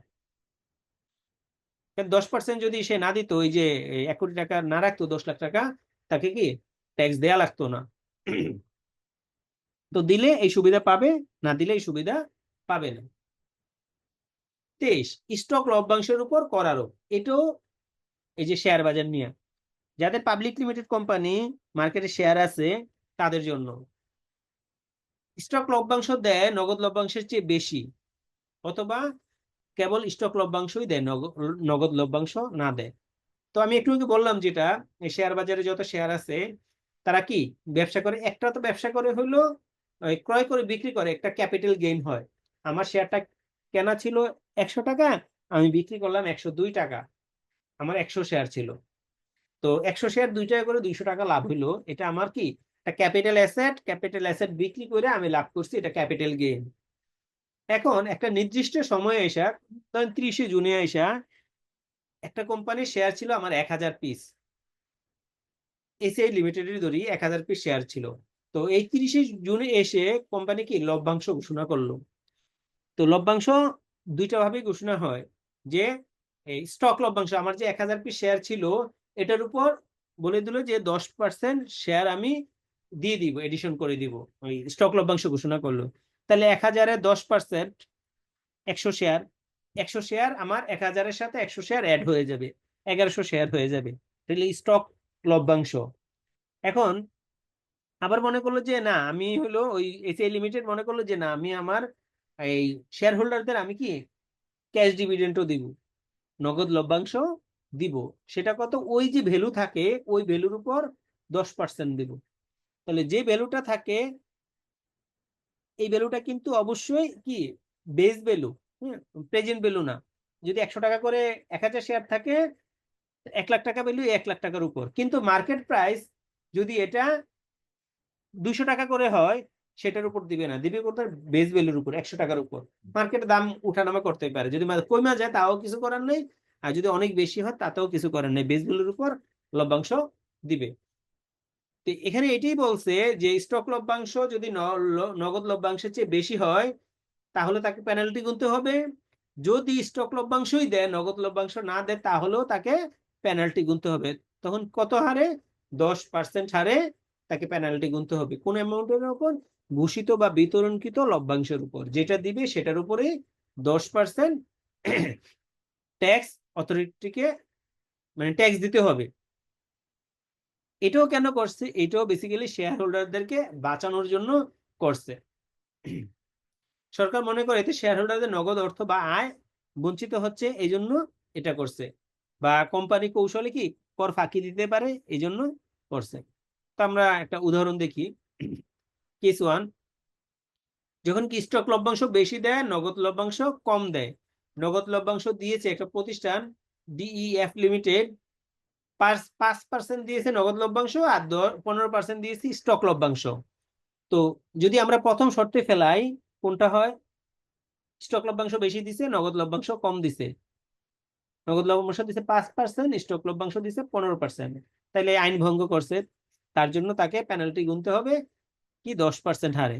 ধরুন মোট স্টক লভ্যাংশের আর্থিক মূল্য ছিল 20 কোটি টাকা, এখন এই 20 কোটি টাকার 10% তাকে 2 কোটি টাকা কি ট্যাক্স দিতে হবে। 2 নম্বর, যদি সে শুধুমাত্র স্টক লভ্যাংশ দেয়, নগদ লভ্যাংশ না দেয়, সেক্ষেত্রে ধরলাম একটা প্রতিষ্ঠান কি 50 কোটি টাকা এই লভ্যাংশ ঘোষণা করছে, এই 50 কোটি টাকা 10% 5 কোটি টাকা তাকে ট্যাক্স দিতে হবে। তো এই ভয়ের কারণে কোম্পানিগুলো কি করে, লভ্যাংশ ঘোষণা একটু বেশি করে, এবং এই সিকোয়েন্সটা তারা দেখে রাখে। কেউ যদি ভুল করে তাহলে তাকে পানিশমেন্ট পেতে হয়, এই যে 10% হারে ট্যাক্স গুনতে হয়। 24 ধারা, আয়ের স্বপ্রণোদিত প্রদর্শন। মানে আমার যে আয়টা আছে, আমি চাইলে কি আমার রিটার্নে এটা দেখাইতে পারবো। কখন দেখাইতে পারবো? হ্যালো,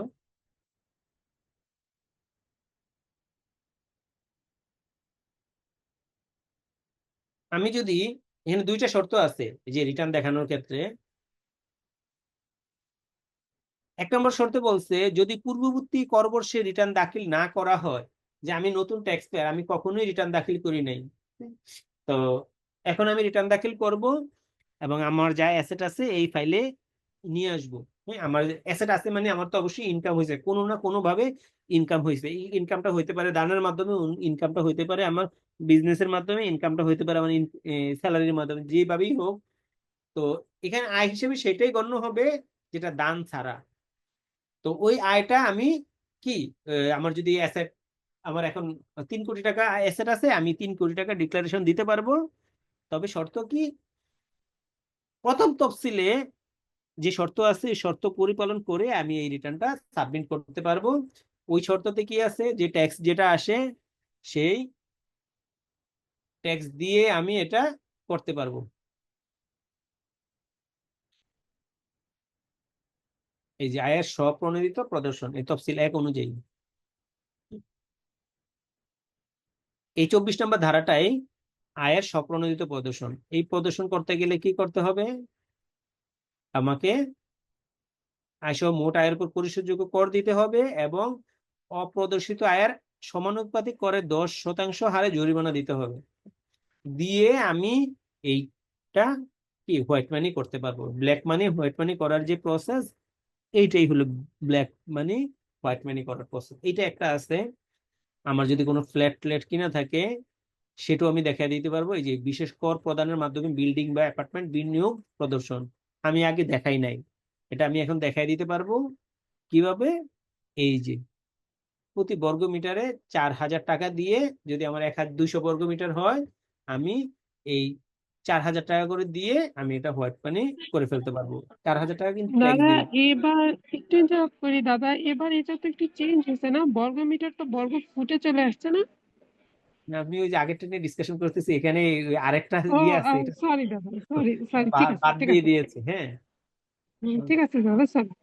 না ঠিক আছে, অসুবিধা নেই। তো এটা দিয়ে হলো কি, সে তার ফাইলে নিয়ে আসতে পারতো। তো এখানে গ্যাপটা কি হইতো, গ্যাপটা একটা বড় অ্যামাউন্ট গ্যাপ হইতো। মানুষ এই যে ব্ল্যাক মানি হোয়াইট করতে দেওয়ার যে অপরচুনিটি, সেটা এখানে চলে আসতো। একটা ফ্ল্যাট আছে, একটা জায়গা আছে, দুইটাই আছে। এখানে দেখেন ফ্ল্যাটের কথা বলছে না, হ্যাঁ, এর নিচে এই যে অংশ 3-এ এসে অপ্রদর্শিত পরিসম্পদ প্রদর্শন, একটা হলো 2-এ গেল, হইলো অংশ 2-তে গেল আয়, আর একটা হলো সম্পদ, একটা ফ্ল্যাট, আর একটা হলো এখানে হলো এই যে পরিসম্পদ। হ্যাঁ? তো এখানে দেখাইতে পারবো, এখানেও কিন্তু এটা এই এটা বাদ দিয়ে দিয়েছে। অ্যাসেট গুলো জমি আছে, জমি আগে দেখাই নাই, এখন এই যে বর্গ মিটার হিসেব করে দেখাই দিতে পারতো। তো এই তিন তিন পার্টটুকু টোটালি বাদ দিয়ে দিয়েছে, সে আর এটা পারবে না। ওইটা রাখছে, এটা শর্ত সাপেক্ষে আর কি রাখছে। তো যেটা বলতেছিলাম, যে একজন ব্যক্তির, সে যদি একটা 50 লাখ টাকায়, বেশি ধরলাম না, 50 লাখ টাকাই ধরি, একটা ক্যালকুলেশন দেখে কি একটা যে ব্ল্যাক মানি হোয়াইট মানি করার যে সুযোগ দিছে, কি হয়েছে, 4, 5, 6, 50 লাখ টাকা। সে যদি রানিং ইয়ারে এই ট্যাক্সটা কম্পিটিশন করে, কত আসতো? 3,50,000 0%, 1,00,000 5%, 2 বছর আগে ধরলাম 3,00,000 ছিল, 3,00,000 10%, 4,00,000 15%, 5,00,000 20%, রেস্ট অফ অ্যামাউন্ট 25%। তো 16.5 লাখ হলো এটা মাইনাস এটা মাইনাস এটা minus এটা এটা হলো 25%।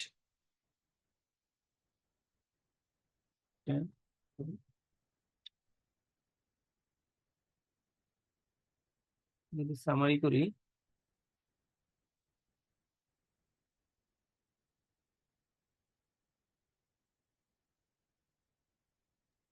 দাদা পার্সেন্ট হবে, 5% তো গুণ হয়ে গেছে, পার্সেন্ট দিতে হবে।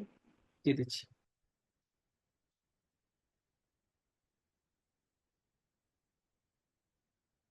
$10,32,500 তাকে ট্যাক্স দিতে হইতো এই 50 লাখ টাকার এগেনস্টে। এখন এই 50 লাখ টাকা ওই বছর ইনকাম না দেখে কি করলো, একটা ফ্ল্যাট কিনলো যেটা আগে দেখাই নাই। ওই ফ্ল্যাটটা যদি তৃতীয় তফসিলে দেখি 200 বর্গমিটার হইলো 50 লাখ টাকাই।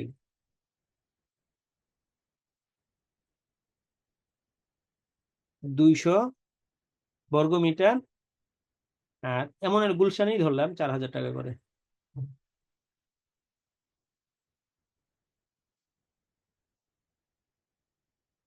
দুইশো গুণ 4,000,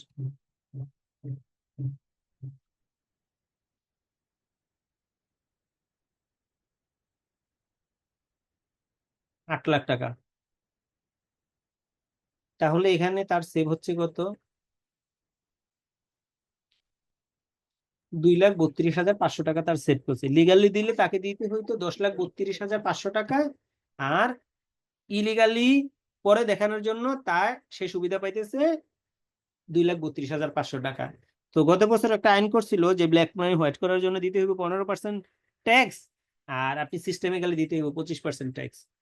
তো এইটা ছিল একটা মায়ের পেস। তাও তো এখানে হলো গুলশান ধরাতে, যদি গুলশানে তো আসলে এই 5 লাখ টাকা 50 লাখ টাকা দিয়ে কি এই 2 বছর আগে ফ্ল্যাট পাওয়া সম্ভব না।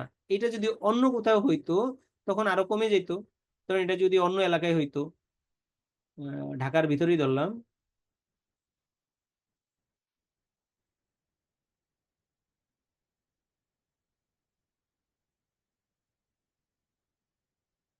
সিটি কর্পোরেশন 3,500 টাকা ধরলেও আরো অনেক কম হইতো। 3,500 টাকা ধরলে আরো অনেক টাকা বেশি যেত। মানে এটা একটা গ্যাপ ছিল যে যে মানুষ ব্ল্যাক মানি হোয়াইট করে পরবর্তীতে, এইটাই একটা অপরচুনিটি। এটা কিভাবে করে, এই করে এখানেও 3 লাখ, যদি অন্য এলাকায় হয় 3,32,500 টাকা সে এখানে সেভ করতেছে। এইটা ভাগ দেখেন 32% সেখানে সেভ করে ফেললো। তো এটা একটা আইনের কি একটা ব্যত্যয় ছিল। তো এই জন্য এটা অনেকটাই কারেকশন করছে, ওই কিছু তো আছে পুরোপুরি বাদ যায়নি। পুরোপুরি বাদ দিলে আবার মানে বেশি সমস্যা হয়ে যাবে। এই অ্যাসেট কিনে এভাবে তারা কি সংশোধন করতে পারতো। তো এখানে চাইলে উনি ওই যে প্রথম তফসিল অনুযায়ী ঘোষণা দিয়ে সে এই নিজ ইচ্ছায় কি তার আয়টা প্রদর্শন করতে পারবে। সেক্ষেত্রে শর্ত কি, শর্ত প্রথম তফসিলে যা উল্লেখ আছে তা করতে হবে। সেক্ষেত্রে যদি আরো মামলা মোকদ্দমার ইস্যু থাকে, আরো প্রুফ তারা দেখতে চায়, সেটা মান্য করে করতে হবে। আর যারা পূর্ববর্তীতে রিটার্ন সাবমিট করছে কিন্তু ওই ইনকাম দেখায় নাই, তারাও পারবে। প্রসেস কি, একই প্রসেস, এই প্রথম তফসিল যা উল্লেখ আছে তা মান্য করে এটা করতে পারবে, আয় দেখাইতে পারবে। যে হুট করে আমি শুধু নিজের মনের মতন দেখাই দিলাম এটা 10 লাখ টাকা, রেগুলার যে স্ল্যাব আছে তাতে দিয়ে দিলাম, তাতে আবার ওই ফাইল অডিটে পড়বে, আগে দেখায়নি এই বছর বার্ষে অডিটে পড়বে, আবার কোয়েরি হবে, আবার অনেক মানে কি যে জরিমানা হবে, তারপরে দিতে হবে। আর আগে যদি জরিমানা দিয়ে দিয়ে দেন তাহলে আর কোনো পরে আর যদি অডিটে পড়ো সেটার ব্যাখ্যা আছে। আর না হলে আরো বেশি জরিমানা দিতে হবে। কর পরিগণনার বিশেষ বিধান ধারা 25। আয়কর পরিগণনার ক্ষেত্রে যদি চতুর্থ, পঞ্চম অথবা অষ্টম তফসিলে কোনো ব্যক্তি, শ্রেণী বা নির্দিষ্ট আয়ের জন্য বিশেষ কোনো বিধান বা নিয়ম নির্ধারণ করে দেওয়া হয়, তাহলে সেক্ষেত্রে সেই আয়ের অবশ্যই সেই বিশেষ নিয়ম অনুযায়ী পরিগণনা করতে হবে। এর মানে হলো এই যে আমাদের চতুর্থ তফসিল, পঞ্চম তফসিল এবং অষ্টম তফসিলে যে বিজনেস বা যে হেডে ইনকাম গুলো আছে, ওই হেডে সংশ্লিষ্ট যে ইনকাম ওই হেডে যাবে, অন্য হেডে যাবে না। যদি চতুর্থ তফসিল ধরি আমরা কি বীমা, তো বীমার হিসাবটাই পুরো আলাদাভাবে হয়। তো ওই যে বীমার যে ইনকামটা, ওইটা যদি আমরা জেনারেল বিজনেস ইনকামের মতো ধরা হয় তাহলে হবে না, ওইটা কাউন্ট করা হবে না। বীমা আইন অনুযায়ী এই চতুর্থ তফসিলে যা আছে সেভাবেই এই হিসাব প্রস্তুত করতে হবে এবং ট্যাক্স কম্পিটিশন করতে হবে, ইন জেনারেল করা যাবে না।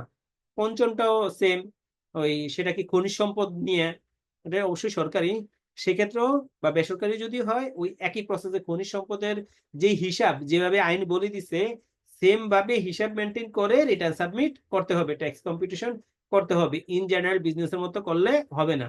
অষ্টম তফসিলও সেম, ওই যে কর অবকাশ বিভিন্ন সুবিধা দিয়েছে, যেইভাবে বলেছে সেইভাবেই করতে হবে, ভিন্নভাবে করলে হবে না। এই ছিল ওই যে আজকের টোটাল টপিকস গুলো। এখানে মূল টপিক ছিল বেসিক্যালি তিনটা, একটা ট্যাক্স অথরিটি, একটা মামলা মোকদ্দমা, আর একটা যে আমাদের ইনকাম জেনারেট হয় এবং ট্যাক্স কম্পিটিশন হয়, এই পার্টটুকু। তো আপনাদের এই টপিকস নিয়ে প্রশ্ন থাকলে নির্দ্বিধায় করতে পারেন। স্যার ওই যে টিডিএস একটা ব্যাপার আছে ওখানে, জি টিডিএসটা যদি যে আমরা যে ভাড়ার উপর যে কাটি, ঠিক আছে, এটা তো ভ্যাট কাটি স্যার, এটা টিডিএস না।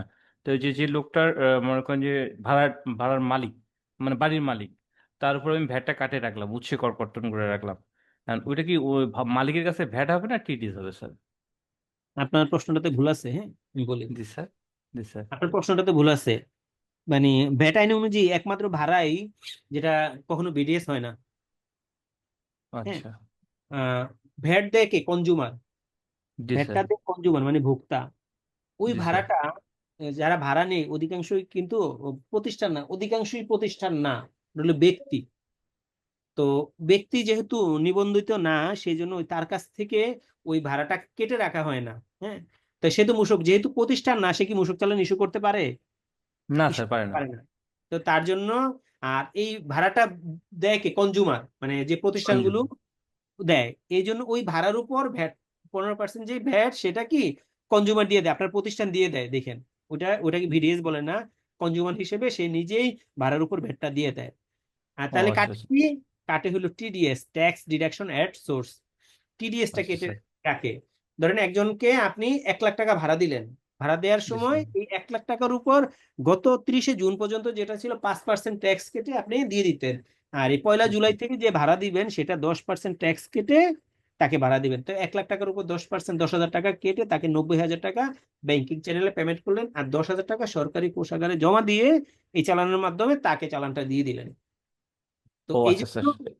এই জন্য আপনার কমপ্লায়েন্সও ঠিক থাকলো, এবং আপনি ওই 1 লাখ টাকার উপর 15%, 15,000 টাকা ভাড়ার উপর ভ্যাট, এটা আপনার সরকারি কোষাগারে জমা দিয়ে দিবেন। আপনার খরচ মানে কি ডিসক্লোজ করার জন্য, আপনি যদি ভাড়ার উপর ভ্যাট না দেন আপনার খরচ ডিজেলাও করে দিবে।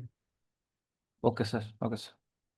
তাহলে Thank you. দাদা দাদা আমরা একটা কি কোশ্চেন করতেছি হলো তাহলে? যে ভেন্ডরের যে টিডিএস গুলা, জি এটা ধরেন আমরা 1 বছর যদি না দিয়ে থাকি পূর্ববর্তী, হুম সেক্ষেত্রে আমরা যদি এটা দিয়ে দিই মানে পরবর্তী অর্থবর্ষে এসে, হুম। সেক্ষেত্রে ওই অর্থবর্ষর মানে আমরা টিডিএস চালান করার সময় কোনটা উল্লেখ করব, কোন অর্থবর্ষের উল্লেখ করব? মানে আপনি চালান করার সময় রিমার্কসে দুইটাই উল্লেখ করে দিবেন। আর যখন আমাদের যে একটা চালান করার সময় হেড সিলেক্ট করতে হয় করবর্ষ, জি জি, করবর্ষ যে যখন থেকে এটা ইফেক্ট হয়েছে মানে আগের বছরের, ওই করবর্ষটাই উল্লেখ করবেন। এবং আমরা রিমার্কসে ইনকাম ইয়ার এবং অ্যাসেসমেন্ট ইয়ার দুইটাই উল্লেখ করে দিবেন। অবশ্যই। যদি 2 বছরের একসাথে থাকে, দুই কোনো বছরের না, টাকাটা আমি একসাথে দেব। 2 বছরের টাকাটা একসাথে দিতে গেলে আপনি লাস্ট ইয়ার করবর্ষটাই ওইখানে মেনশন করবেন, তবে আলাদা করা বেটার। মানে প্রথম করা হলো আলাদা করা বেটার, কারণ যদি আপনার ট্যাক্সটা 2 বছরটা কিভাবে দিবেন এটা একটু বলেন তো। কারণ একটা ইনকাম ইয়ার তো 1 অর্থ বছরের হয় বা 1 কর বর্ষের হয়, আপনি 2 বছরটা কিভাবে দিবেন? যদি পেন্ডিং পড়ে যায় ওই কথা বলছে, না, আমি দিলাম না, পেন্ডিং, আগে টিডিএস গুলা কেটে রাখছি কিন্তু আমি হ্যাঁ, ট্রেজারি দিলাম না।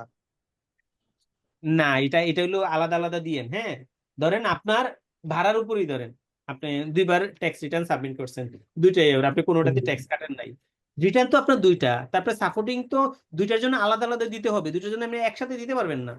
একসাথে তো যদি দেন তাহলে আপনাকে রিমার্কসে উল্লেখ করে দিতে হবে, উল্লেখ করে ওইখানে এই ইনকাম ইয়ারের এত টাকা, এই ইনকাম ইয়ারের এত টাকা, তখন আপনাকে হাইলাইটস করে দিতে হবে। তবে এটা উত্তম সিদ্ধান্ত হয়েছে আলাদা আলাদা করা, একসাথে করলে আচ্ছা, সমস্যা। বুঝতে পারছি।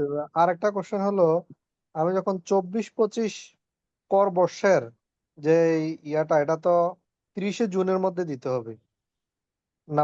যদি পরে দেই, ধরেন জুনের পর 30 জুনের পরে বা 1 জুলাই বা 2 জুলাই দেই, সেক্ষেত্রে এটার কর বর্ষ কি 25-26 হবে না 26-27 হবে? না, আপনার খরচটা দেখাইতেছেন কখন, এটা কিন্তু ইস্যু। তো আপনার খরচটা 25-26 কর বর্ষের খরচ অবশ্যই, জি 24-25 ইনকাম 25 ইয়ারের, হ্যাঁ 24-25 ইনকাম ইয়ারের। তাইলে আপনি 25-26 হবে, 26-27 দিবেন না। 26-27 কোনটা দিবেন, আবার এই যে 1 জুলাই থেকে যে যে খরচগুলো আপনি করবেন সেই খরচগুলো আবার জি জি 26-27 দিবেন। আচ্ছা, এটা কি 26-27-এর ইয়াতে রিটার্নে দেখাইতে পারবে? আমি যদি 1 জুলাই 25-26-এর ইয়াতে দেখাই কর বর্ষ, এটা কি এটা যদি 26-27-এর রিটার্নে দেখাইতে কোনোভাবে পারবে? কোনোভাবে ভুল হয়ে গেল, হ্যাঁ, ওইটা তো ধরে ধরে জি দেখে না, জি এই দৃষ্টিকোণ থেকে দেখাই দিতে পারবেন।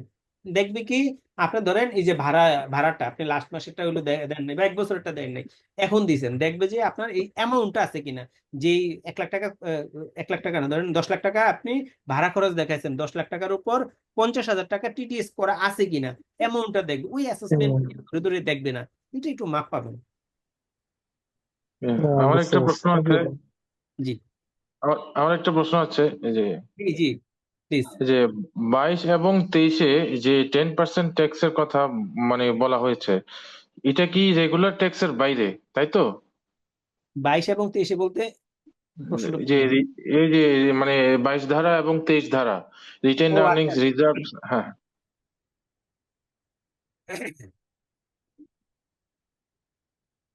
হ্যাঁ হ্যাঁ, এটা রেগুলার ট্যাক্সের বাইরে, ঠিক আছে। হ্যাঁ হ্যাঁ ওই শর্তগুলো পূরণ না করলে তাকে এই পেনাল্টিটা খেতে হবে। আচ্ছা আচ্ছা। আচ্ছা ভাই, জরিমানার ক্ষেত্রে দাদা ভাড়ার জরিমানা ক্ষেত্রে আরো করে- হ্যাঁ, বৃত্তির শাহিনুর ভাই ক্ষেত্রে তো শেষ করুক, বিডিএস হবে না। শাহিনুর ভাই একটা প্রশ্ন করতেছে, এটা শেষ করুক ভাই। আচ্ছা ঠিক আছে। জি আচ্ছা জি, ওই জরিমানা আরোপের ক্ষেত্রে যেটা বলছিলেন, মানে যে মানে ডিসিটির নিচে নয় মানে নিম্ন নন এরকম ব্যক্তি মানে ইয়ে করতে পারবে, এটা নির্ধারণ করতে পারবে। তো এখানে ডিসিটি বলতে কি আমি সহকারী কমিশনারকেও ধরে নিতে পারবো এখানে, নাকি শুধু অবশ্যই মানে ডেপুটি? অবশ্যই অবশ্যই। আচ্ছা আচ্ছা, দুইজন মানে সহকারী, মানে মোট কথা এটা সহকারী কমিশনার নিম্ন নয়, মূলত এটাই বোঝাচ্ছে কি ওখানে? হ্যাঁ হ্যাঁ হ্যাঁ হ্যাঁ। জি জি, ওটা ডিসিটি বলা তো, এটা মানে অনেকে আবার ধরেন কনফিউজড হইতে পারে ও না এক্ষেত্রে। না না, ওই ডিসিটি মানে ডেপুটি কমিশনার অফ সার্কেল। হ্যাঁ জি, তাহলে মানে সহকারী কমিশনারও বোঝাবে এখানে। জি হুম, জি, ঠিক আছে, ধন্যবাদ। আমি আরেকটা প্রশ্ন আছে। জি আচ্ছা, এই যে জমি কেনার সময় যে এআইটিটা দেয়া হয় এই সোর্সে, এটা কি মানে এটা কি মানে ফাইনাল ট্যাক্স বা মিনিমাম যেটা ন্যূনতম কর যেটা? এটা এখন ফাইনাল ট্যাক্সই, এই 23-এর অক্টোবরে এটা এই পাশ হয়তো এসআরওর মাধ্যমে, এখন এটা আইনি নিয়ে আসছে, জমি বিক্রির টাকাটা ওইটাই ফাইনাল ট্যাক্স। না না, জমি বিক্রি করার সময় জমি কি যে কিনে ট্যাক্সটা তো তার কাছ থেকে না? কিনে না না না, যে ক্রয় করে তার খরচ, হ্যাঁ, আর যে বিক্রি হ্যাঁ করে তার তো ইনকাম। ওই না না, ওটাই বলছি যে ট্যাক্সটা তো আসলে যে কিনতেছে তার তার কাছ থেকে মানে সেই দিচ্ছে, মানে বাইয়াররাই তো দেয় এই আইটিটা। ঠিক আছে, কিন্তু সে তো সুবিধা ভোগ করতেছে না, এটা তো তার নামে জমা হচ্ছে না। এটা কি হয়েছে আমি একটু ক্লিয়ার করি। আহ, আচ্ছা যেহেতু সেলটা করছে বিক্রেতা, যে বিক্রেতা করছে গেইনটা তার হইছে, এই ট্যাক্সটা হুম বের করার কথা ছিল কিন্তু তার। যদি আমি তার আপনার হ্যাঁ একটা জমি বিক্রি করলাম 10 লাখ টাকা, তাহলে এখান থেকে ইনকাম হয়েছে আমার, তাহলে ট্যাক্স তো আমার দেওয়ার কথা।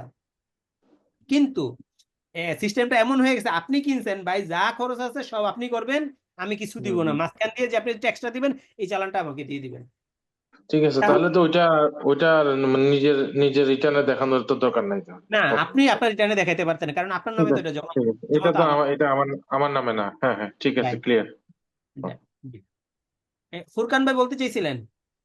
জি দাদা বলতেছিলাম যে অফিস ভাড়ার ক্ষেত্রে যদি ব্যক্তি হয় তাহলে বিডিএস কাটতে হবে না, যদি প্রতিষ্ঠান হয় তাহলে বিডিএস কাটা লাগবে। না না, বিডিএস কখনো হয় না ভাড়া অফিস রেন্টের উপর, হ্যাঁ বিডিএস হয় না কখনোই। না এই কারখানা ভাড়ার ক্ষেত্রে। কারখানাতে তো ভাড়ার উপর ভ্যাট নাই, হ্যাঁ। আচ্ছা কিন্তু আচ্ছা। অফিসের ক্ষেত্রে যে 150 স্কোয়ার ফিট ক্রস করলে আছে, সেটা কিন্তু ওই যে বললাম না, একমাত্র ভ্যাট আইনে একটাই আছে, যে কনজিউমার সরাসরি এই টাকাটা নিজে জমা দিয়ে দেয় ভাড়ার উপর ভ্যাট দিয়ে, এই এই একমাত্র এই হেডটাই আছে, রেন্ট। ওটা বিডিএস হয় না, হ্যাঁ। এই যে আপনি যে ভাড়াটা দিবেন, বিডিএস কার কাছে কাটতে পারবেন? একজন ব্যবসায়ী হইলে, কিন্তু সে তো জি আর ব্যবসায়ী না, সে তো একটা মানে কি ওনার, ওনার, জি বাড়ির ওনার, সে তো একটা পার্সন, তো মানে ন্যাচারাল পার্সন, তাও তার কাছ থেকে হলেও এটা কাটা যায় না, বুঝছি। তাহলে সেক্ষেত্রে কি করতে হবে, নিজে দিয়ে দিতে হবে যে নিজে দিয়ে যে দিতে হবে, রাইট, ঠিক নিজে আছে। দিয়ে দিতে হবে। আর টিডিএসটা তার কাছ থেকে কাটবেন। জি দাদা ঠিক। আরেকজন বলতে চেয়েছিলেন,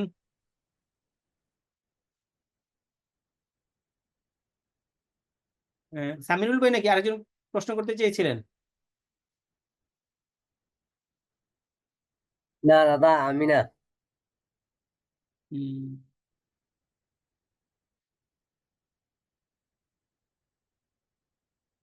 ফাহিমা আপু,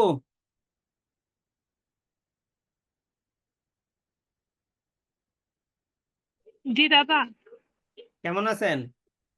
আলহামদুলিল্লাহ ভালো। দাদা আপনি কেমন আছেন? জি, সৃষ্টিকর্তা বেশ ভালো রাখছেন। আপনার পুরো নামটা কি? ফাহিমা, তারপরে নাম উচ্চারণ করতে পারতেছি না আমি। আচ্ছা, আমার পুরো নাম হচ্ছে ফাহিমা বক্স। ও আচ্ছা, এই যে আমরা হ্যাঁ একটা নাটক দেখছিলাম, সেকান্দার বক্স হ্যাঁ নাকি, হ্যাঁ হ্যাঁ হ্যাঁ বাক্স বাক্স হ্যাঁ হ্যাঁ, বলে। জি জি জি, হ্যাঁ হ্যাঁ। আমার নামটা একটু বিদঘুটেই, যার কারণে হচ্ছে যে নামের বিড়ম্বনা আমার অনেক ভোগ করতে হয়। যাক, অসুবিধা নেই। ঠিক আছে আপু, থ্যাংক ইউ। আপনি তো অলরেডি প্র্যাকটিস করেন, আপনার জন্য বেশ সুবিধা। এটা আমি আসলে দাদা মানে খুব চাচ্ছিলাম যে আমার যে জায়গাগুলোতে গ্যাপ, সেই গ্যাপ গুলো ফিল আপের জন্যই বেসিক্যালি আপনার ক্লাস করা। মাঝখানে হচ্ছে যে আমার একটা ক্লাস মিস গেছে, আর একটু ফ্যামিলি প্রবলেম বলতে গেলে আমার ফুপি মারা গেছেন, তো যার কারণে হচ্ছে যে আইটিপির জন্য যে প্রিপারেশন নিব বা আপনাদের ক্লাসটা হচ্ছে খুব মনোযোগ দিয়ে করব, ওভাবে আসলে আবার মানে হয়ে উঠতেছে না। তারপর আমি আজকে ভাবলাম যে আসলে সময়ের সাথে সাথে সবকিছু তো ম্যানেজ করে যাওয়াই লাগবে, এভাবে তো জীবন তার থেমে থাকবে না। তাই আজকে কষ্ট টষ্ট করে ক্লাস করা, আবার হচ্ছে মোবাইলও আমার চুরি হয়ে গেছে। মানে আপনার যে ক্লাসের আপডেট যা কিছু আছে সব একদম চলে গেছে। দাদা আমি আপনাকে পার্সোনালি একটু নক দিব যে আমার কিছু জিনিসের একটু লাগতো, মানে এমনিও আমি নক দিতাম আপনাকে। ভালো হয়েছে আপনি আমাকে পার্সোনালি ডাক দিয়ে আজকে জিজ্ঞেস করলেন, তাই বললাম আর কি। এমনিতে তো কাউকে তো সেভাবে আমি চিনি না, এখন ক্লাসে তো সবাই ব্যাচমেট। আহ সরি যে আমি মাঝখানে আপনাকে ইন্টারাপ্ট করে ফেলছি, ওই যে ক্লাসের গ্যাপের কারণে না না না না বুঝতে না পারি নাই যে আসলে ওইটা ওভাবে যাবে। হ্যাঁ, এই জন্য দাদা আমি সরি, কিছু মনে না করবেন না। না না না না না না, এটা হইতেই পারে। আপনি তো জানেন, এই জন্য সুবিধা, জানলে কাজ করতেও সুবিধা। এখানে কোনো অসুবিধা নাই, আমাদের কোনো এখানে কোনো সরির কোনো ইস্যু নাই, আমাদের জানা শেষ নাই। আমিও আপনাদের কাছ থেকে অনেক জানবো, এই যত প্রশ্ন করবেন সব যে আমি জানবো তা কিন্তু না, সব প্রশ্নের উত্তর কিন্তু আমি দিতে পারবো না, এটা কিন্তু খুব স্বাভাবিক। আপনারা এটা আবার ভাইবেন না যে মানে আমি সব প্রশ্নের উত্তর দিতে পারবো, যতটুকু হ্যাঁ সম্ভব। একটা যতটুকু মানুষ তো আর সব জানে না। হ্যাঁ, তারপরেও যে এই লাইনে থেকে আপনি যতটুকু শুদ্ধভাবে আমাদেরকে শিখাবেন, এটা আমাদের জন্য অনেক প্লাস পয়েন্ট, কারণ সবাই সব জানবে না, এটাই স্বাভাবিক। জি, আমি আরেকটু এখানে সংযোজন করি আপুর সাথে, যে বেসমেট আমরা আসলে আমাদের এই বেসে 50+ আছি। তো আমরা মানে আমার যেটা লক্ষ্য আর কি, সেটা হলো আমরা আসলে একটা এমন একটা প্যানেল, যেমন ভ্যাটের রূপসারের একটা ফোরাম আছে, আপনারা অনেকেই জানেন হয়তো, এখানে একজন মেম্বারও আছে, হ্যাঁ। তো আমরা ট্যাক্সে এমন একটা প্রোগ্রাম করবো যেটা কিন্তু বাংলাদেশের ট্যাক্সের ক্ষেত্রে নাই। আমরা এমন একটা প্যানেল থাকবে যে প্যানেলে সবাই সবাইকে আসলে সহযোগিতা করবে, সিস্টেমে চলতে পারবো। আমরা এই যে যেখানে আছি এতগুলো লোক কানেক্টেড, সবাই কিন্তু সব জিনিস জানি না। হ্যাঁ, তো ওই ফোরামের মধ্যে যার অজানা জিনিসগুলো চলে আসবে। এইবার এখানে ব্যাটের ফোরামে আছে মোহাম্মদ শাহিনুর রহমান ভাই, উনি আছে ফোরামে, এটার বেশ বেনিফিট আছে। তো আমরা আস্তে আস্তে আসলে ওইদিকে ডাইভার্ট হবো। তবে সেই জন্য নিজেদেরকে ওইভাবে গড়ে তোলা লাগবে, আমাকে এখানে অনেক স্ট্রাগল করা লাগবে এই তৈরি করার জন্য। তো সেটা আমার আসলে ইচ্ছে আছে। আর আমরা সবাই আসলে মানে গেট টুগেদার করবো, যে একজন একজনকে চিনতে পারে। আমরা এই পেশায় এসে ওই যে সবাই সব জিনিস যেহেতু জানি না, তো যদি আমাদের একটা গ্রুপ থাকে, যে গ্রুপে আমি এই প্রশ্নটা পারলাম না তুলে ধরলাম, আরেকজন কিন্তু শিখে যাবে। শুধু একজন যে জানবে সে উত্তর দিবে, অন্য যারা থাকবে তারা সবাই এই বিষয়টা শিখতে পারবে। এবং এগুলো প্র্যাকটিক্যাল কেসের কোনো বিকল্প নাই। আমরা যতই এমনি বই পড়ি, বই পড়ে কিন্তু আইন পড়ে শিখতে পারবো না। আপনার আমি আজকে যে লেসন গুলো দিলাম, আপনার আইনের সাথে একটু মিলে দেখেন কত ব্যতিক্রম আছে। আইনের ভাষা ও পড়তে গেলে দেখা যায় যে মানে অনেক কঠিন, শব্দগুলোই অনেক কঠিন, কিন্তু আমি চেষ্টা করছি যথেষ্ট সহজভাবে দেওয়ার জন্য। আর আপনারা যাতে ট্র্যাক করতে পারেন কোন আইনটা এটা, আমি কিন্তু এই যে সাবসেকশন লিখে দিছি, সেকশন সাবসেকশন দুইটাই লিখে দিছি, এবং একটা উদাহরণ দিয়েছি যাতে আরো একটু সহজে আইনটা বুঝতে পারেন। না, আমার লক্ষ্যই এটা, আইনটা যাতে সহজে বুঝতে পারা যায়। এখন কিছু ক্ষেত্রে যদি এরকম হয় যে আসলে কন্ট্রাডিক্টরি হয়ে গেছে, হ্যাঁ, আইনের বিরুদ্ধে চলে গেছে, এরকম হইতেও পারে, কারণ আমার নলেজ তো এত আপার লেভেলে হয়ে যায় নাই। তা আমি যেইটুকু আমার নিজের বুদ্ধি দিয়ে যা ব্যাখ্যা করতেছি, চেষ্টা করতেছি আর কি করার জন্য। যতই পড়ি, যতই মানে অ্যানালাইসিস করি, ততই আরো গভীরে ঢুকতে পারি। মানে শব্দগুলো আসলেই কঠিন, আপনারা তো জানেন। তো এইটাই তো চেষ্টা করতেছি যত সহজভাবে উপস্থাপন করা যায়। তো এইভাবে আমরা একটা কমিউনিটি সৃষ্টি করব, যেটা একটা ফোরাম সৃষ্টি হবে। ওটা ছিল রূপ স্যারের ব্যাট ফোরাম, আমাদের হবে সেটা টেক্সট ফোরাম। হ্যালো, জি, জি আমি কি আরেকটা প্রশ্ন? জি বলেন। আচ্ছা, আচ্ছা, ওই যে আপনি ভাড়ার উপর টিডিএস এর কথা বলছেন 10%, এটা কি 10% না 5%? ও এটা এই যে 1 জুলাই থেকে 10% করছে। ও আচ্ছা, আচ্ছা, আচ্ছা, আচ্ছা, আচ্ছা, এই আচ্ছা, আইনের যে শুধু পরিবর্তনগুলো আছে ওগুলো নিয়ে কাজ করতেছি। আমি কিন্তু আপনাদেরকে ইনকাম ট্যাক্স একটাও দেই নাই আচ্ছা, এই আচ্ছা, জন্য এটা একটু কারেকশন করছে আমার ওই যে কয়েকজন মেম্বার দিয়ে। ওইখানেও ভুল ছিল, আমি ওই গত রাত্রে কাজ করতে গিয়ে দেখি যে ভুল, আমার সন্দেহ হইতেছিল। তো ওইগুলো হুম, আমি আরো নিজেই করতেছি, ওই সবগুলো কারেকশন এই ট্যাক্স একটা হুম, আপডেট করেই দিব। এবং যে হুম, পরিবর্তনগুলো আছে ওইখানে ওই যে রেড করা থাকবে, এই যে আপনাদের হুম, দেখাই এভাবে। হুম, এই দেখেন এটা হলো অ্যাক্ট। তো এখানে এই যে পরিবর্তনগুলো আসছে, এই যে ধারা 22, আগে যে ধারা হুম, হুম। ছিল টোটালি উঠাই দিছে, এই নতুন ভাবে এটা আসছে। এই 24 নতুন ভাবে আসছে। এই যে 25-এ আইসা দেখেন এই যে এইটুক শব্দ অ্যাড করছে, চতুর্থ, পঞ্চম এবং এই 3টা শব্দ অ্যাড করছে। তো এভাবে যে যা পরিবর্তন আসছে, এখানে যে 19-এর এইটুক পরিবর্তন আসছে, 20 টোটালি বিলুপ্ত করে দিয়েছে, 21-এর এইটুক পরিবর্তন নিয়ে আসছে। তো এই পরিবর্তনগুলো নিয়েই আপনাদেরকে দিব। আচ্ছা, আর এটা ওই যে নতুন স্ল্যাবের যে স্যার, এটা মানে এই যেটা বলছেন পরিবর্তনের নতুন ক্ষেত্রে আমার স্ল্যাব, স্যার একটা ছোট্ট একটা কোশ্চেন ছিল স্যার। ভাইয়েরটা শেষ হোক, জুবাইর ভাইয়েরটা শেষ হোক।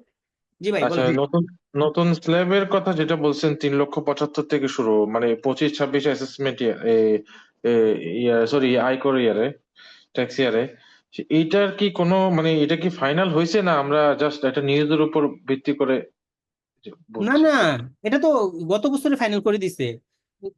আপনার এখন না যেটা তিন করতেছে 2 না না বছর। 3,75,000 যেটা, হ্যাঁ, এটা ফাইনাল হয়েছে, হ্যাঁ ঠিক আছে, এটা ফাইনাল হয়েছে। এটা যে আয়কর এটা অধ্যাদেশ ওইটা করছে। ওইটা 26-27-এর জন্য, 25-26-এর জন্য হ্যাঁ না। আপনার অ্যাসেসমেন্টের 26-27-এর জন্য হচ্ছে এই বছরে আপনার 3,75,000 বলে দিছে। আর গত বছর হচ্ছে না, আমি আপনি ওই যে 26-27 নিয়ে কথা বলছি, আমি ওই যে ওইটা মিস করছি। আচ্ছা এই যে এখন এই যে 26-27-এ যে স্ল্যাবটা যেভাবে ডিজাইন করছে, এই ক্ষেত্রে তো মানে ট্যাক্স পেমেন্টের পরিমাণ অনেক বেশি বেড়ে যাবে। হ্যাঁ বাড়বে তো অবশ্যই, অনেক না মোটামুটি বাড়বে, আগের চেয়ে হ্যাঁ, অবশ্যই হ্যাঁ, ট্যাক্স বাড়তেছে আর কিন্তু। অনেক বাড়বে। তো এটা নিয়ে কি কোনো কথাবার্তা হচ্ছে কিনা এটা? এটা কথাবার্তা হয়েছে, যা হওয়ার হয়েছে, এটা ফাইনাল হয়ে গেছে, এটা কোনো পরিবর্তন হয় নাই। ও আচ্ছা, আচ্ছা, যাক, ভবিষ্যতে যদি পরিবর্তন হয় আর কি। হ্যাঁ, আর পরিবর্তন হওয়ার কোনো সম্ভাবনা নাই। জি ধন্যবাদ। ও হ্যাঁ, আচ্ছা। হাবিবুর বাহার ভাই বলেন। হাবিব বাহার ভাই। স্যার, আমার অ্যান্সার পেয়ে গিয়েছি, ওটা নিয়ে আচ্ছা এই ঠিক ছিল। আছে। পেয়ে আচ্ছা গেছে, ধন্যবাদ। ঠিক আছে। তাহলে জি সবাইকে দাদা অসংখ্য একটা দাদা ধন্যবাদ। একটা কোশ্চেন প্রশ্ন ছিল। এক হ্যাঁ হ্যাঁ মিনিট শিওর। স্যার, আমাদের ভ্যাটের যে কজগুলো আপনার ভিডিও দেখতেছি ইউটিউবে স্যার, তা ওখানে স্যার কি আপনার এই যে আমাদের যে ইনকাম ট্যাক্সের যে শিট যেভাবে দিচ্ছেন ওয়ার্ডের, সেরকম কি স্যার ভ্যাটের আপনার কোনো শিট আছে স্যার দেয়া? হ্যাঁ হ্যাঁ ব্যাটের তো ছিল, ব্যাটের আইন পরিবর্তন, ব্যাট নিয়ে আমি আর প্র্যাকটিস করতে চাই না, আমি ব্যাট নিয়ে খুব বিরক্ত হয়েছি। তো ব্যাট মানে যেটুকু জানি ওইটুকুলো আপডেট রাখবো নিজেকে, আর শেখানোর জন্য আর কিছু করবো না, এটা সিদ্ধান্ত নিয়েছি নীতিগত ভাবে। না, ইউটিউবে আপনার ভিডিওগুলো মানে দেখি স্যার, কিন্তু স্যার মানে মানে শিট যদি থাকতো একটু ভালো হইতো স্যার। এখন শীট তো ওইটা তো ধরেন আগে করাইছি, এখন আইনের তো প্রচুর পরিবর্তন নিয়ে আসছে, ব্যাটেরও অনেক জি পরিবর্তন নিয়ে আসছে। এখন ওগুলা জি নিয়ে স্যার। আগে আমি দিতে পারি শীট, এই একইভাবে করা এই আইনগুলো কিভাবে উপলব্ধি এই মানে আপনার শিটটা হলে হয় কি স্যার, মানে ধরে ধরে আগানো যায়, আমি বই দিয়ে দিব, ধরে ধরে আমি দিয়ে আগানো দিব, যায়। যেগুলো করা আছে ওগুলো দিয়ে দিব, কিন্তু আপডেট না, আমি বলে রাখলাম। জি স্যার, আমি মানে ব্যাপারটাকে আইনের পর ধারা, ধারার পর উপধারা দেখা যায় না, এই যে আপনার ওই জি শিটগুলো ধরে ধরে বই দেখা দেখলে ভালো হয়। জি ঠিক আছে। নজরুল দাদা ভাই। প্রশ্ন ছিল।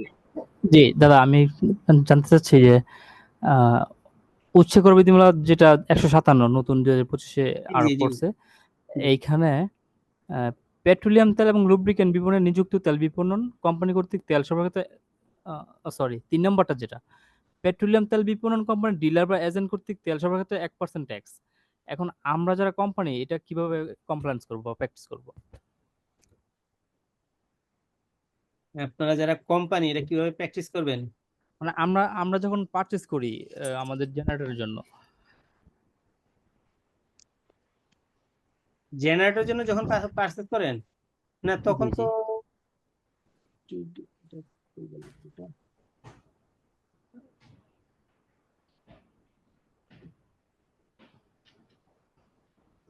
157।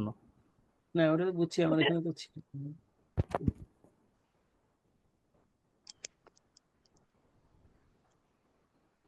আবার একটু পড়েন তো ভাই। জি, পেট্রোলিয়াম তেল বিপণন কোম্পানির ডিলার বা এজেন্ট কর্তৃক তেল সরবরাহের ক্ষেত্রে 1%।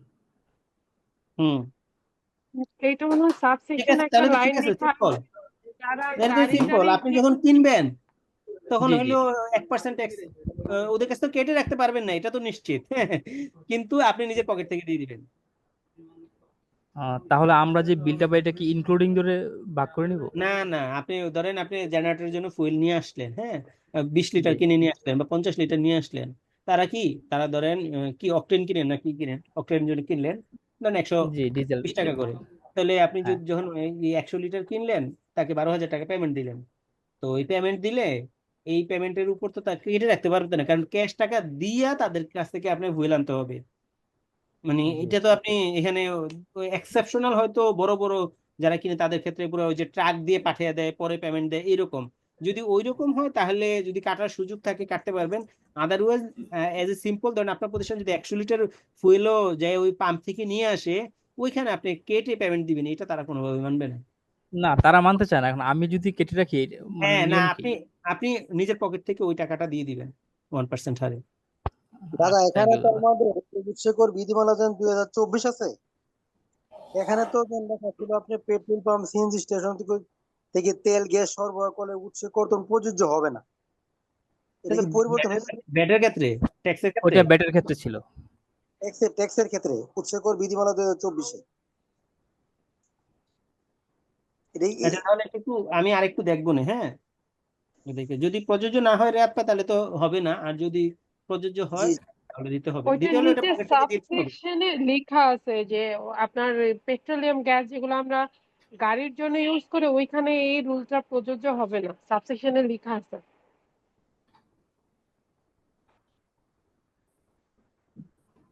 ভাই আমি তাহলে আরেকটু দেখে, দুইজনে তো এখানে সাবসিডি দিল, দেখে তারপরে একটু গাইড করবো না। দাদা আমাদের আইটিভি ভাইভা কবে হবে সেটা কি আপনি জানেন কিছু? এখনো কোনো হয় নাই ওই, আচ্ছা আমি